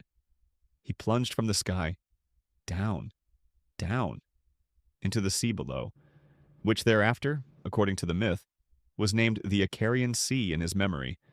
The myth of Daedalus and Icarus is one of the most famous and resonant Greek legends, symbolizing human ingenuity and aspiration, the crucial bond between father and son, the dangers of youthful recklessness and hubris overweening pride, and the tragic consequences of disobeying wise counsel or transgressing natural limits. Daedalus, heartbroken, could only watch his son fall. He circled, searching for Icarus, and eventually found his body washed ashore on an island, later named Icaria. He buried his son, mourning his loss. A grief made all the more bitter by the knowledge that his own invention, his own brilliant escape plan, had led to this tragedy. His genius had once again brought sorrow. After performing the funeral rites, Daedalus continued his flight, eventually landing in Sicily at the court of King Cocalus in other versions. He lands at Cumae in Italy. A quirky or fringe tidbit is that some ancient writers, ever the rationalists, attempted to demythologize the story of the flight. They suggested that Daedalus and Icarus didn't literally fly with feathered wings, but rather escaped from Crete by ship, and that Daedalus had invented a new type of sail that allowed his vessel to travel much faster than Minos' pursuit ships. Icarus, an inexperienced sailor in his own vessel, then supposedly drowned when his boat capsized in a storm. In this version, the flying becomes a poetic metaphor for the speed and novelty of their escape. It's a less romantic image, perhaps, but it shows how even ancient commentators sometimes grappled with the more fantastical elements of their own myths. The symbolic meaning of Icarus's fall, whether it's primarily a cautionary tale against youthful disobedience to paternal wisdom, a broader critique of unchecked human ambition hubris, and the dangers of flying too close to the sun, or a more complex allegory about the limits of human invention and the perilous nature of transgressing divinely ordained or natural boundaries, has been interpreted in myriad ways by artists, writers, and philosophers across centuries. It remains a powerful story precisely because it speaks to so many fundamental aspects of the human condition. King Minos, back in Crete, would have been furious at Daedalus's escape. Not only had his prized inventor slipped through his grasp, but he had done so in such an audacious, public manner, or so the story of flight would imply. This sets the stage for Minos' own later pursuit of Daedalus, a quest for vengeance that, according to myth, leads Minos to Sicily and to his own ignominious death at the hands of King Cocalus' daughters, who boiled him in his bath. A rather steamy end for the mighty king of Crete. But that's a tale for another sleepy night. For now, Daedalus is free, but grieving, and the labyrinth, his most famous and most terrible creation, remains on Crete, its bull-headed mayor still pacing its dark corridors, unaware that his architect has just performed the ultimate act of flying the coop. Daedalus, the master architect, has made his dramatic, tragic escape from Crete, leaving behind his most famous and most confining creation, the labyrinth, and its solitary monstrous inhabitant. King Minos is undoubtedly furious, his control challenged, his secrets potentially vulnerable. But what of those who remained within the palace walls at Knossos, living daily with the knowledge of the unofficial mayor, residing in their very foundations, or at least uncomfortably nearby? Our attention now turns to Princess Ariadne, daughter of King Minos and Queen Pasiphae. She is, by blood, the Minotaur's half-sister, a princess of a powerful kingdom living in the shadow of a profound family secret and a terrifying civic reality. Let's try to imagine her world, her conflicted loyalties, and the psychological burden of growing up with a man-eating bullman as effectively part of the extended, if deeply dysfunctional, royal family. Ariadne would have grown up in the splendor of the Palace of Knossos, surrounded by vibrant frescoes, the bustle of courtly life, and all the privileges of royalty. She would have been educated, perhaps trained in religious duties. As Minoan women often played prominent roles in cultic practices, Ariadne is a key figure in the Theseus and Minotaur myth, best known in that context for providing Theseus with the ball of thread or clue that enabled him to navigate the labyrinth and slay her half-brother. Her name itself is thought to have pre-Greek, possibly Minoan, origins, with some scholars suggesting it means most holy or very pure, hinting at a sacred or priestly status. Indeed, a quirky or fringe tidbit is that in some older cults and alternative mythological traditions, Ariadne was not merely a mortal princess but a Cretan goddess, perhaps associated with fertility, vegetation, or the changing seasons? Who was later demoted or absorbed into the Greek heroic narrative featuring Theseus?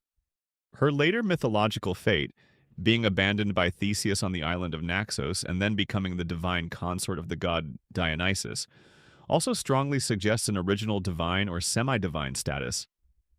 She wasn't just any princess, she was a figure with deep roots in Cretan religious belief.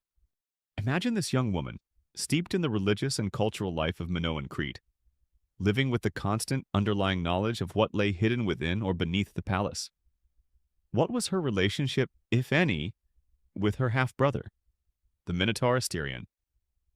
Did she ever see him? Did she hear his tortured bellows echoing from the depths? The myths are largely silent on her direct interactions with him before the arrival of Theseus. But she could not have been ignorant.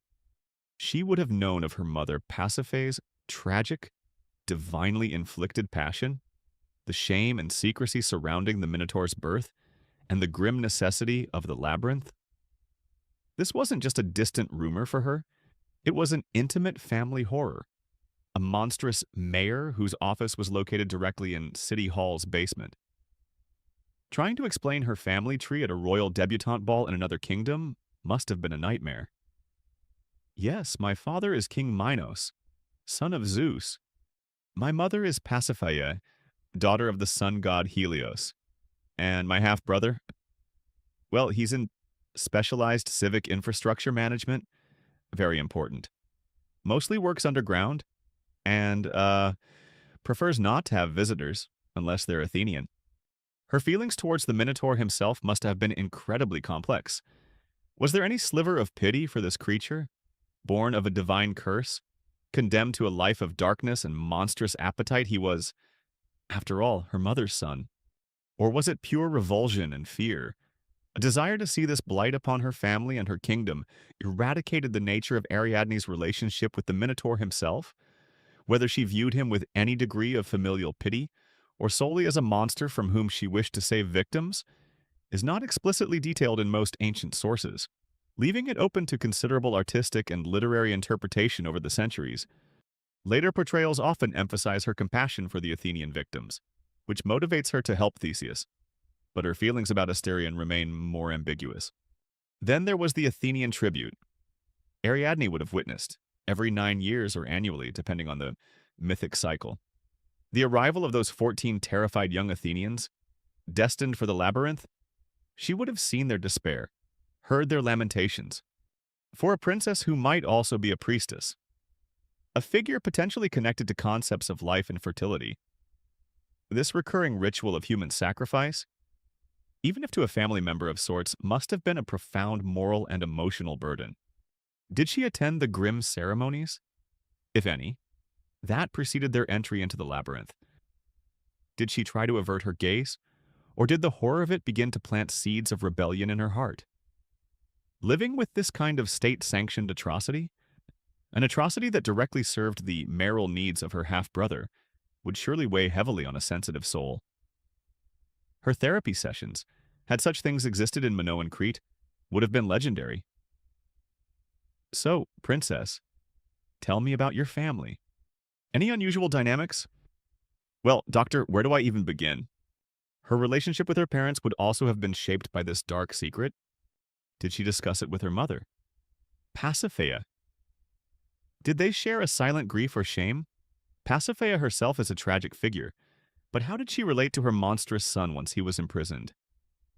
And what of King Minos? Did Ariadne see him as a just ruler, or as a tyrant whose pride had brought this curse upon them, and whose solution was so brutal? Her loyalty would have been torn between her duty as a daughter and princess of Crete, and the dawning horror of what her kingdom, and her family, had become. The unofficial mayor in the labyrinth cast a very long, very cold shadow over every aspect of palace life, even for a princess who seemingly had everything. We can imagine Ariadne trying to lead a normal princess life amidst this underlying tension. She would attend feasts, participate in religious dances, perhaps the famous snake dances, if she was a priestess, oversee household matters, and perhaps even dream of a future marriage to some foreign prince. But always there would be the labyrinth, the knowledge of the Minotaur, the periodic arrival of the Athenian tribute. It was the ultimate dysfunctional family situation, writ large on a royal and divine scale. She was living in a beautiful palace built around a monstrous city hall, and the mayor was a very embarrassing, very hungry relative. This internal conflict, this growing unease with the status quo in Crete, is what sets the stage for her pivotal role when the hero Theseus finally arrives from Athens, determined to challenge the incumbent in the labyrinth and end the gruesome tribute. Ariadne, the princess living with the problem at City Hall, will soon be faced with a choice that will determine not only her own fate, but the fate of the Minotaur and perhaps even the future of Cretan power. Her conflicted heart holds the key, or rather the ball of thread, that could unravel the entire dark enterprise. The labyrinth now stands as a grim monument at the heart of Knossos, its unseen mayor, the Minotaur, a constant, terrifying presence. The system of the Athenian tribute is in full, horrifying swing, a testament to King Minos' power and the Minotaur's unique, if gruesome, civic function. For years, perhaps decades, this dark equilibrium holds. Athens grieves and pays its blood price. Crete maintains its fearsome reputation. And the Minotaur, the Minotaur continues his lonely, bellowing existence, the linchpin of this terror. But in the world of Greek myth, such an unnatural and unjust state of affairs can only last so long before a hero arises. Someone destined to challenge the monstrous status quo, to effectively campaign for change against the incumbent horror. And that hero, stepping onto the shores of Crete with a mixture of youthful bravado and grim determination, is Theseus, Prince of Athens. Let's get to know this challenger. Theseus was a major hero in Greek mythology, considered the great founding hero king of Athens, much like Heracles was for the Peloponnese. His lineage, like many heroes, is a bit complicated and impressively divine. His mother was Aethra, daughter of the king of Troezen. His earthly father was Aegeus, the king of Athens. But, in a classic mythological twist, on the very same night Aethra lay with Aegeus, she also, like through some divine intervention, or perhaps a conveniently timed stroll on the beach, lay with the sea god Poseidon. This dual paternity gave Theseus both royal human blood and a touch of divine power, a handy combination for any aspiring hero. Before even claiming his place in Athens, Theseus had already proven his mettle through a series of heroic exploits on his journey from Troezen to Athens as a young man, consciously emulating the labors of Heracles by clearing the Isthmus of Corinth of various bandits and monsters. Figures like Periphetes, the club-bearer, Sinis the pine-bender, Siren and his man-eating turtle, and Procrustes with his infamous one-size-fits-all bed. He wasn't just some untested princeling. He arrived in Athens with a solid resume of monster bashing and ruffian routing.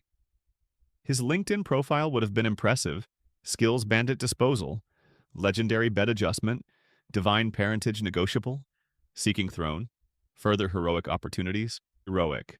Back in Athens, the mood is grim. The time has come again for the tribute to Crete. 14 young lives are to be forfeit. The city is filled with sorrow and barely suppressed rage. King Aegeus, Theseus's aging father, is heartbroken by this ongoing humiliation and loss. And it is into this atmosphere of despair that young Theseus steps forward.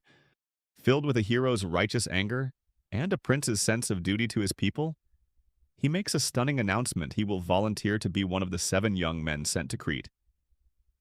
But he is not going as a passive victim. He vows that he will face the Minotaur and its labyrinth and kill it, thus ending the horrific tribute once and for all. His motivations are likely a mix of genuine patriotism, a desire to alleviate his city's suffering, the classic heroic impulse to seek out and overcome monstrous challenges, and perhaps also a strategic move to further solidify his own claim as Aegeus's heir and a worthy future king of Athens. He was, in essence, launching his political career on a platform of no more bull. It's a bold campaign promise, to say the least. King Aegeus is understandably distraught. He has only recently been reunited with Theseus, who had to prove his identity by retrieving his father's sword and sandals from under a heavy rock. Another classic heroic entry exam. To lose him so soon, to such a terrible fate is almost unbearable, Anquam. But Theseus is resolute. So, Aegeus reluctantly agrees, but with a poignant condition. The ship that carries the tribute to Crete traditionally sails with black sails, a symbol of mourning and doom. Aegeus extracts a promise from Theseus if he succeeds in his quest and returns alive. He must remember to change the sails of his ship to white. This way, Aegeus, watching from the Acropolis, will know from afar whether his son lives or has perished. It's a simple visual signal, but one laden with immense emotional weight. One can imagine Aegeus thinking, "Please, for the love of all the gods, don't forget the sail thing. My old heart can't take the suspense. Maybe I should install a better system for these important instructions." So, the black-sailed ship departs from Athens, carrying its cargo of doomed youths and one determined hero. The journey across the Aegean to Crete would have been a somber one, filled with fear and uncertainty for most, but with a steely resolve for Theseus. Upon arrival in Knossos, they would be received by King Minos. Perhaps there was a formal presentation, a grim reminder of Athens' subjugation.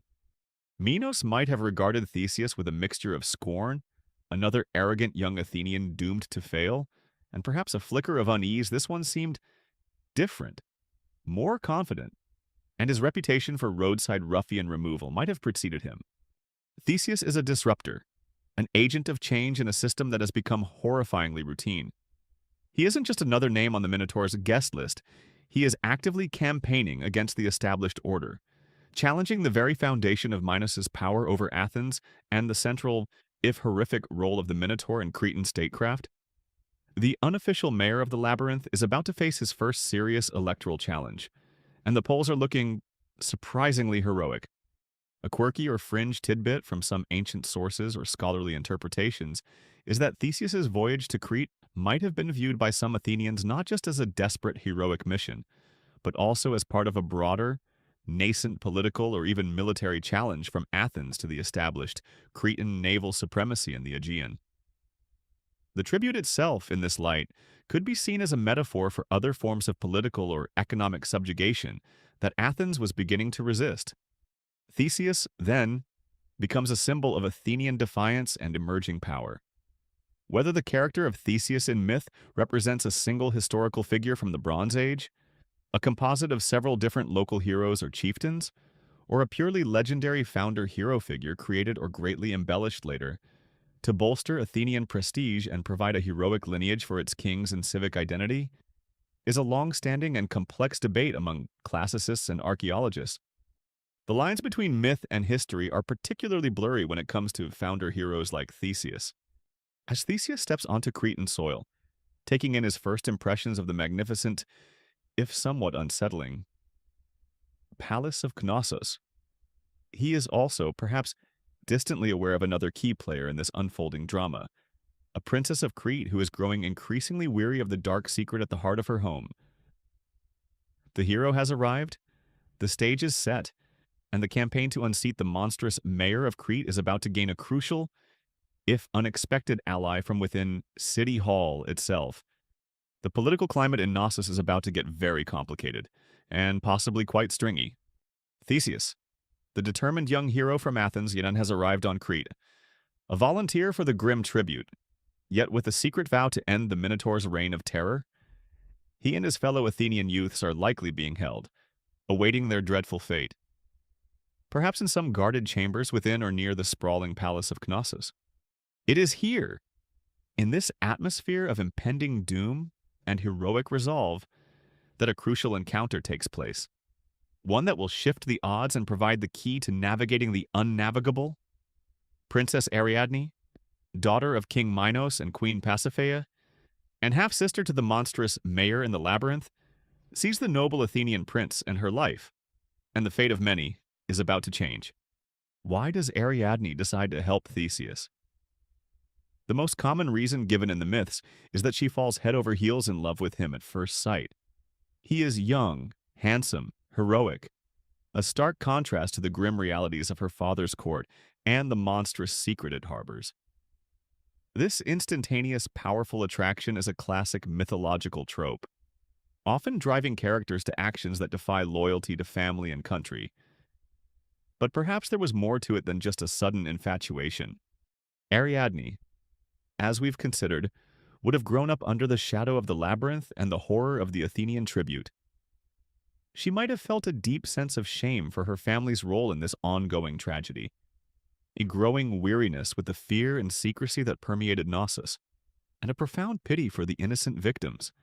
Theseus, with his bold plan to slay the Minotaur, might have represented not just a romantic hero, but a chance for redemption, a way to end the cycle of sacrifice, and perhaps even to escape the oppressive atmosphere of her father's court. She's effectively looking to assist in a mayoral recall of the most extreme kind. That new Athenian tribute, the one with the impressive deltoids and the can-do attitude about monster slaying, I think he's the one. Also, he's rather cute. Mostly the monster slaying part, though, definitely. So, a secret meeting is arranged. Perhaps Ariadne, using her status as a princess, finds a way to speak with Theseus alone. Or maybe she sends a trusted servant as an intermediary. The story of Ariadne providing Theseus with a ball of thread or a clue to navigate the labyrinth is a crucial and iconic element of the Minotaur myth, highlighting her cleverness and pivotal role in the hero's success. This isn't just a minor plot point, it's the linchpin of the entire escape plan. She offers Theseus her help, but it comes with conditions. In most versions, she extracts a promise from him if she helps him survive the labyrinth and kill the Minotaur. He must take her away from Crete and marry her. It's a high-stakes bargain. She is offering to betray her father, her kingdom, and even her monstrous half-brother, in exchange for a new life with this foreign hero. It's a classic damsel offering aid in distress, but with contractual obligations scenario. Where did Ariadne get the idea for the thread, and the knowledge that it would work? Here, the figure of Daedalus, the labyrinth's architect, often re-enters the narrative, even if he has already made his own winged escape by this point in some timelines. Some accounts suggest that Ariadne, desperate to help Theseus and herself, sought out Daedalus if he was still on Crete, or perhaps remembered advice he had given earlier about the labyrinth's secrets. Daedalus, who designed the inescapable prison, would be the one person who knew if there was a flaw, a trick, a way to conquer its bewildering complexity. He might have revealed the secret to Ariadne out of pity, or perhaps because he too bore a grudge against King Minos for his effective imprisonment. The advice was beautifully simple. The labyrinth is designed to confuse those who rely on sight and memory within its disorienting passages. But a continuous physical connection to the entrance, a lifeline, could defeat it. Thus, the ball of thread. Imagine Ariadne presenting Theseus with this crucial tool, a simple ball of linen thread, perhaps gleaming white in the dim light of their clandestine meeting.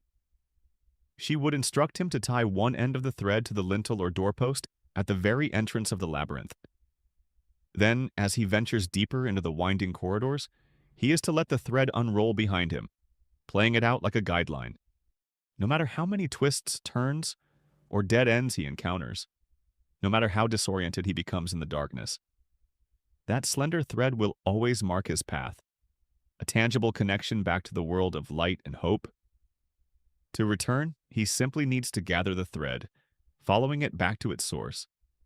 It's an elegantly simple solution to an overwhelmingly complex problem, a testament to clever thinking over brute force. She might also have provided him with a sword, as the Athenian tributes were typically sent into the labyrinth unarmed. Defenseless. A ball of string is great for not getting lost, but not so great for fending off a hungry bullman. "Here you go, hero," she might whisper.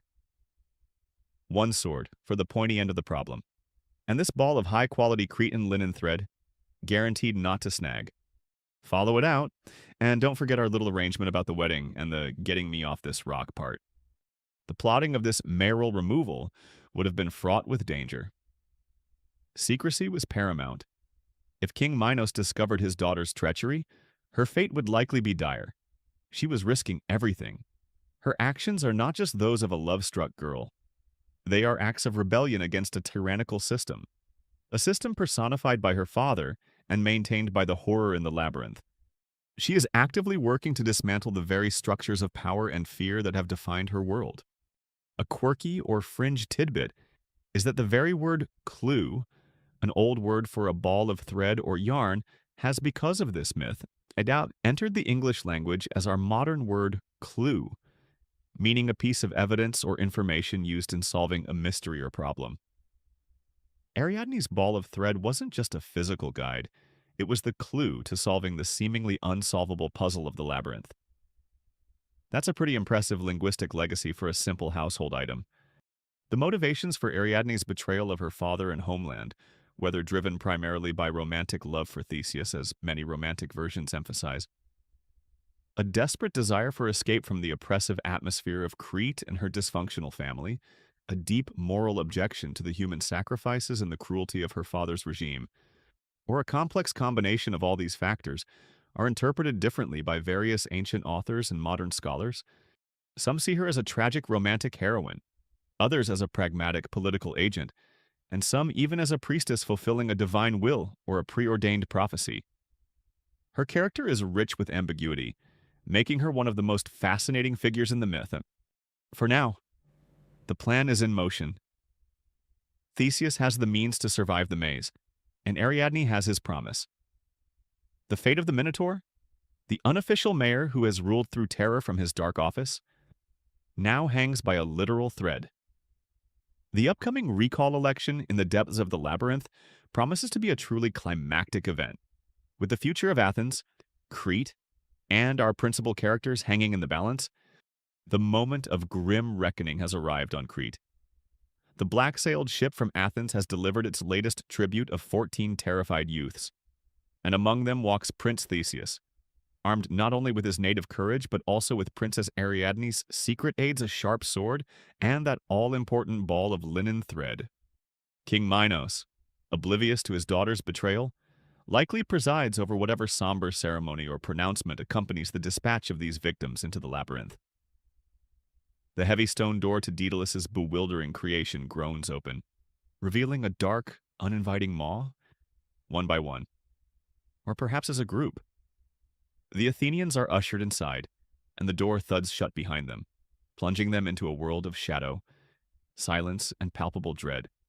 The recall election for the labyrinth's long-reigning, if unofficial, mayor is now officially underway, and the sole voter with a decisive ballot is Theseus. Imagine yourself with Theseus and the other Athenians in those first terrifying moments. The immediate shock of the darkness, broken only by whatever faint light might filter from distant air vents or the entrance. Now sealed. The oppressive silence, soon punctuated by the terrified whimpers of the other tributes. And perhaps in the far distance, the first guttural bellow of the Minotaur, a sound that would freeze the blood and echo unnervingly through the unseen passages. The air is cool, damp, smelling of old stone, dust, and something else. A faint, musky, animal scent. A hint of the predator that awaits. Disorientation would set in almost immediately, the seamless stone walls offering no clues, no sense of direction. This is what Daedalus designed a place to strip away hope through sheer, unyielding confusion. But Theseus is prepared. He remembers Ariadne's instructions. He finds the entrance, now a receding square of slightly less dense darkness, and securely fastens one end of his linen thread to a projecting stone, or the doorframe itself. Then, urging his companions to stay close, or perhaps telling them to wait in relative safety near the entrance while he ventures forth as their champion. He begins his perilous journey into the depths of the maze. You can almost feel that slender thread unspooling in his hand, a fragile connection to the outside world, to sanity, to the possibility of return. Every step is taken with caution, his senses straining in the gloom. Sword at the ready, the labyrinth unfolds before him, a seemingly endless repetition of choices left or right, straight ahead or a dead end. He would be relying on touch as much as sight, one hand on the wall, the other on his sword or the precious thread.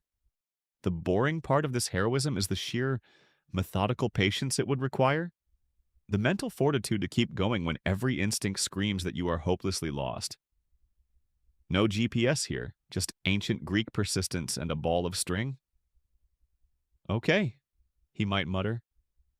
Ariadne said third left after the suspiciously damp patch, then listen for the angry snorting. Or was it second left hope this thread has good tensile strength? The journey to the center, where the Minotaur presumably has his lair, would be a descent into ever deeper dread. Perhaps he passes signs of previous victims, a discarded piece of cloth, a gnawed bone, though we'll keep this PG-13, so let's not dwell on that, or just an overwhelming sense of despair clinging to certain passages.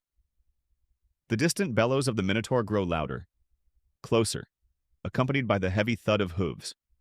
The air becomes thick with its rank, animal smell. And then, around a dark turn, or in a central chamber, he sees it Asterion, the Minotaur. The slaying of the Minotaur by Theseus in the labyrinth is a pivotal event in Greek mythology, symbolizing the triumph of heroism, intelligence aided by Ariadne's craftiness, and Athenian civilized order over monstrous tyranny and brute Cretan dominance. But the actual fight, as described in most ancient sources, is often surprisingly brief in its details, leaving much to the imagination. It wouldn't have been a glittering, chivalric duel. It would have been a desperate, brutal struggle in semi-darkness, a clash of human skill and courage against monstrous strength and ferocity. Imagine the Minotaur, a towering figure with the massive head and horns of a bull, eyes glaring with savage hunger or territorial rage, charging through the narrow confines. Theseus, agile and quick, would need to use his sword with precision, avoiding those deadly horns and powerful hooves, perhaps using the labyrinth's own confusing architecture to his advantage, dodging behind pillars or into narrow defiles. It would be a dance of death. The sounds of battle, the Minotaur's roars, Theseus's grunts of exertion, the clang of sword against something horn-tough hide, echoing through the stone prison. A quirky or fringe tidbit is that some artistic depictions of the confrontation, found on ancient Greek pottery or later Roman sarcophagi, show the Minotaur not just as a mindless beast, but sometimes with an expression of pathos or surprise, or even as a somewhat humanized figure in his dying moments. The exact fight choreography varies. Some show Theseus stabbing the Minotaur in the neck or chest. Others show him wrestling it or using his fists, though a sword is the more common heroic attribute. Whether the fight between Theseus and the Minotaur was conceived in ancient tradition as a straightforward physical combat, a more ritualistic or symbolic confrontation, perhaps representing the supplanting of an older bull cult by newer Olympian deities or Athenian heroes, or even involved elements of magical aid beyond Ariadne's thread, is difficult to ascertain from the varied and often terse mythical accounts. The core fact remains: hero meets monster. Hero wins. Finally, with a last terrible bellow, the Minotaur falls, the unofficial mayor of Crete. The centerpiece of Minos' power and Athens' dread, lies dead on the stone floor of his labyrinth. Silence, a profound and perhaps unsettling silence, descends upon the maze. Theseus, battered but victorious, stands over his slain foe. But the ordeal isn't over. He still has to get himself and his terrified compatriots out. This is where Ariadne's thread proves its true worth.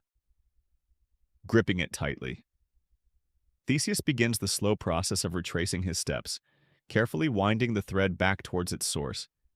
He gathers the other Athenian youths, who must have been huddled in some alcove, fearing the worst, and leads them. A bewildered, grateful procession through the bewildering passages, back towards the faint glimmer of light that marks the entrance. The relief upon finally reaching that heavy stone door, upon pushing it open or it being opened for them by a waiting Ariadne, in some versions, and stepping out into the Cretan air, free from the oppressive darkness and the immediate threat of death, must have been overwhelming. The other Athenian youths, who probably spent their time in the labyrinth playing a very tense game of I Spy or Nefataful with pebbles, are undoubtedly ecstatic. We're alive and nobody got gored. Theseus, you're the best, where's the after party?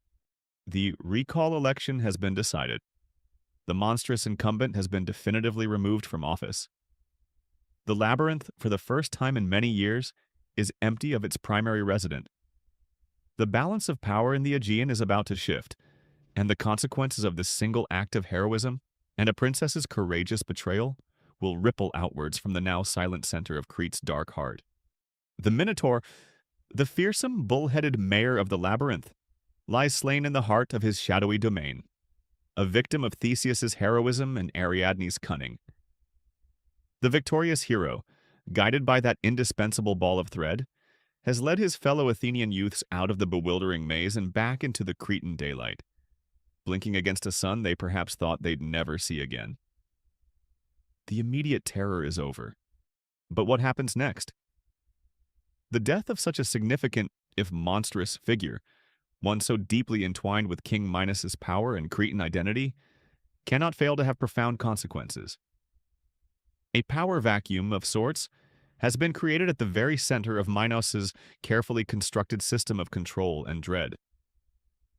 Let's ponder the quiet, uneasy, and perhaps dramatically charged aftermath of this impeachment on the island of Crete. First, there's the immediate escape.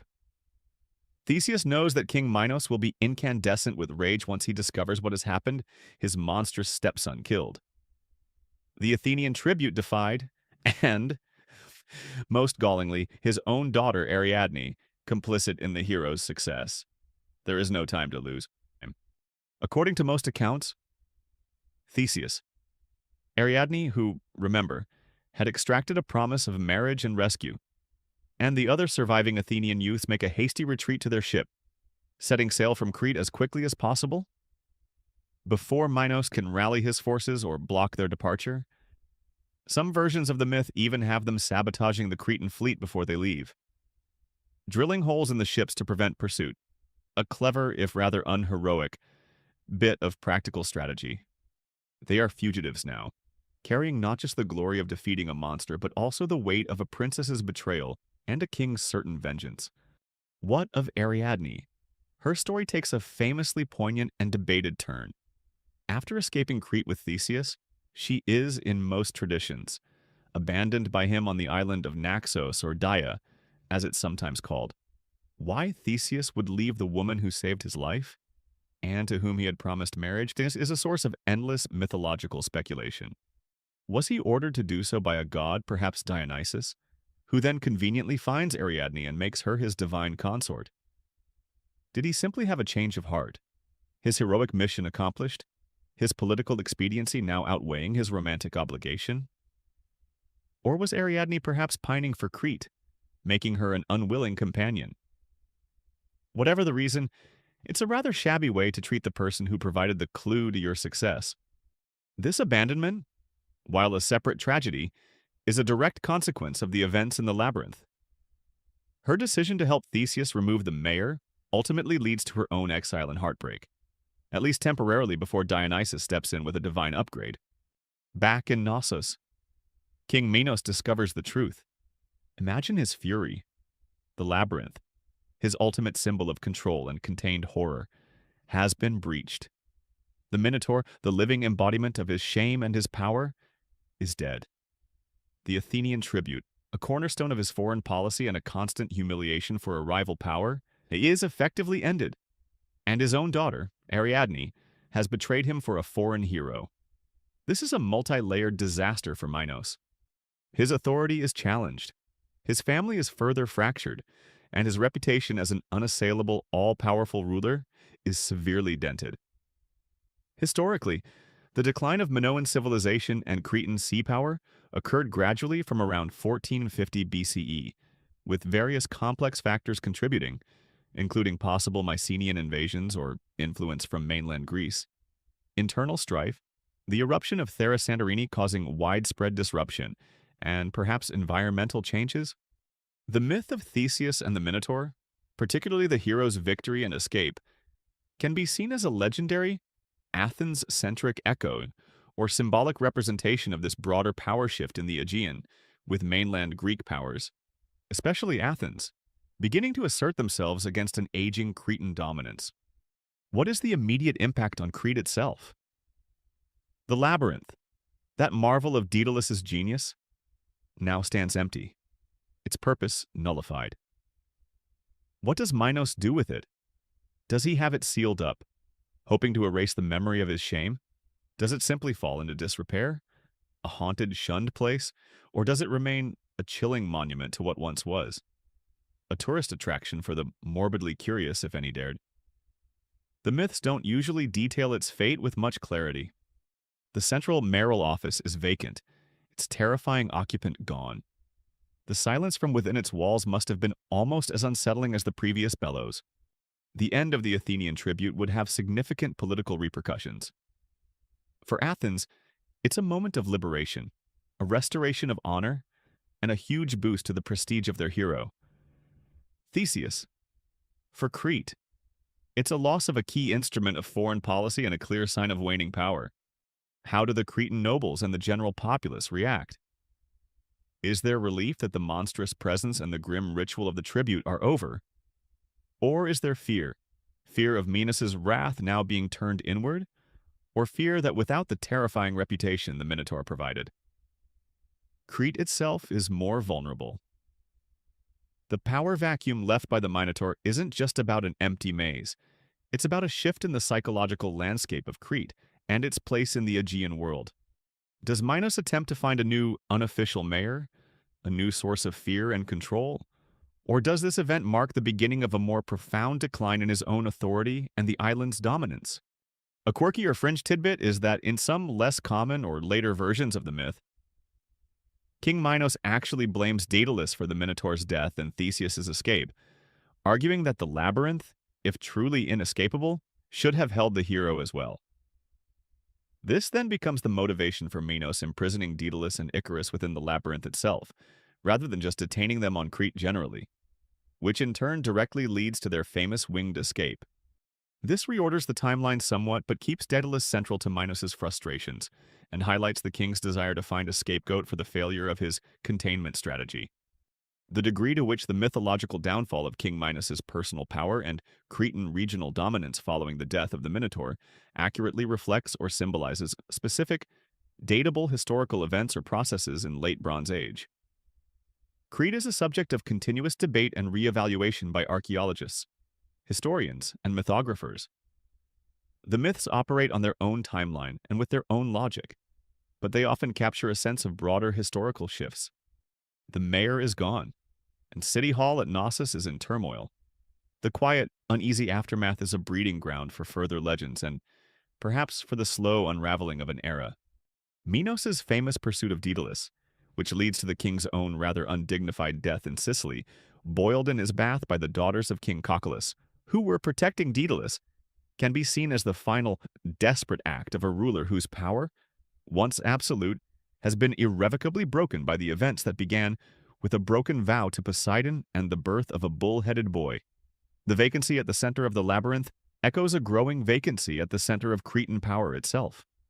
The labyrinth stands empty, its monstrous mayor slain, its architect flown, and its instigating king, Minos, eventually meeting his own steamy end in far-off Sicily while pursuing Daedalus. The immediate dramatic events surrounding the Minotaur's life and death have played out, leaving Crete in a state of mythological flux. But the story of the Minotaur, like all potent myths, doesn't simply end with his demise. His legacy, his bullish influence, continues to echo down through the centuries, ensuring that he remains in a very real cultural sense. Crete's most famous, if unofficial and posthumous, figurehead. Let's explore the enduring impact of this bull man and his bewildering maze, and how they continue to shape our understanding of ancient Crete and even ourselves. The enduring fame of the Minotaur and the labyrinth is undeniable. Long after the Minoan civilization had faded into the mists of history, replaced by Mycenaeans and later Dorian Greeks, the story of the half-man, half-bull, trapped at the heart of a maddening maze continued to be told, retold, and reinterpreted. It was a favorite subject for Greek playwrights, though many of these plays are now lost. Poets and vase painters. The Athenians, in particular, had good reason to keep the story alive, as it featured their great founding hero, Theseus, in a starring role, liberating their city from a monstrous tyranny.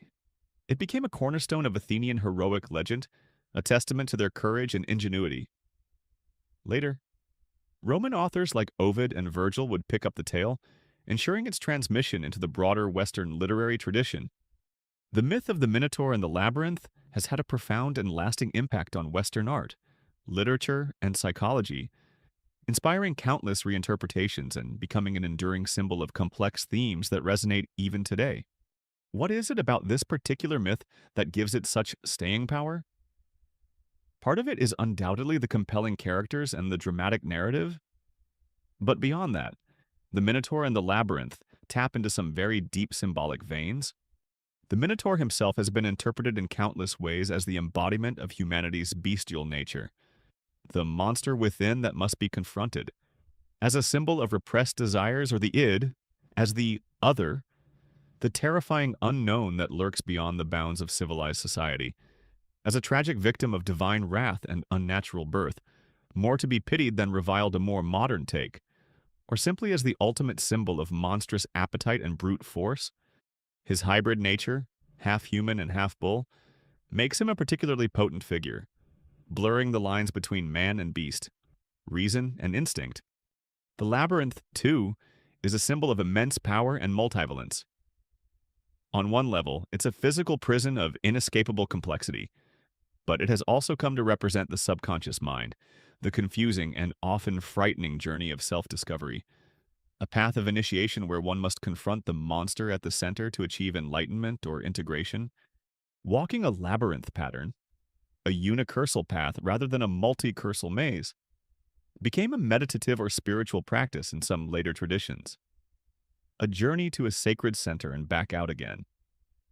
The Cretan labyrinth, however, with its dead ends and its terrifying occupant, remains the archetypal image of a place designed for confusion and confinement. The archaeological rediscovery of Minoan civilization in the early 20th century, particularly Sir Arthur Evans's extensive excavations at Knossos, breathed new life into these ancient myths. Evans himself was deeply influenced by the classical legends. He named the civilization he uncovered Minoan after King Minos, and when he unearthed the sprawling, complex, multi-storied palace of Knossos, with its myriad rooms, corridors, light wells, and storage magazines, its seemingly bewildering layout immediately brought to mind the legendary labyrinth.